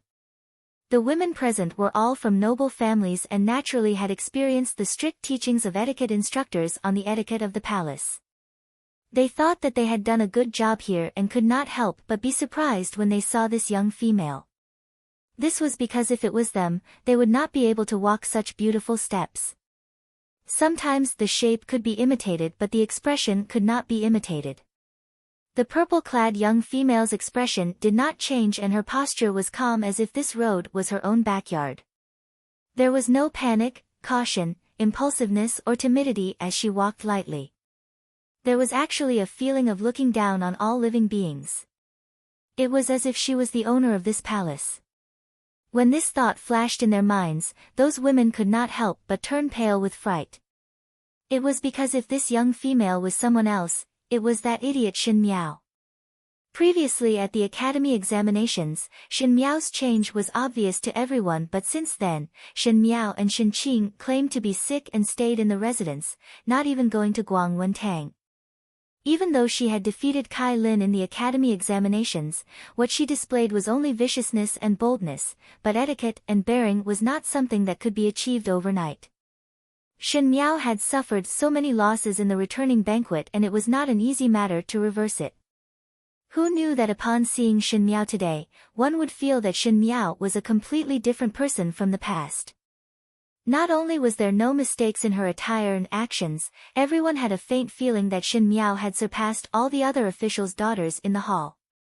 Shen Miao followed behind Luo Shuiyan and faced everyone's various gazes, no one could see the stiffness on her lips. After more than 10 years, she had finally returned to this place. In her previous life, she had fought and fought in this cage against fate. She wanted to see if this place could still trap her in this lifetime. Every brick and every tile here was deeply engraved in her heart. Even if she closed her eyes, she could still find the way. As for those cumbersome palace etiquette, it was done day after day and it was almost engraved into her bones. In this hall, when one closed one's eyes, it was as if one could see the scene of Wan Yu smiling and begging her for pastries to eat, and Fu Ming shaking his head and reciting the country's policies. Love and hate were equal, bitterness and sweetness were mixed together. Once again stepping into this place, all sorts of feelings welled up and what was burning in her heart was the flame of revenge. Xiao Lizi stared blankly at the purple-clad young female walking behind the valiant-looking woman and his heart was endlessly shocked.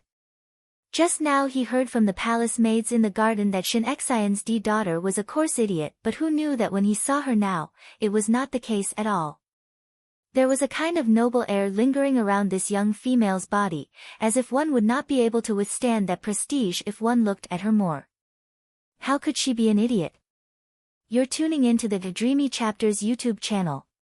We're so grateful for your support and don't forget to subscribe to join us on this incredible journey through captivating stories.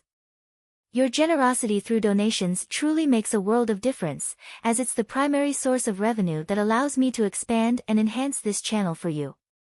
Thank you from the bottom of my heart for being a part of this adventure.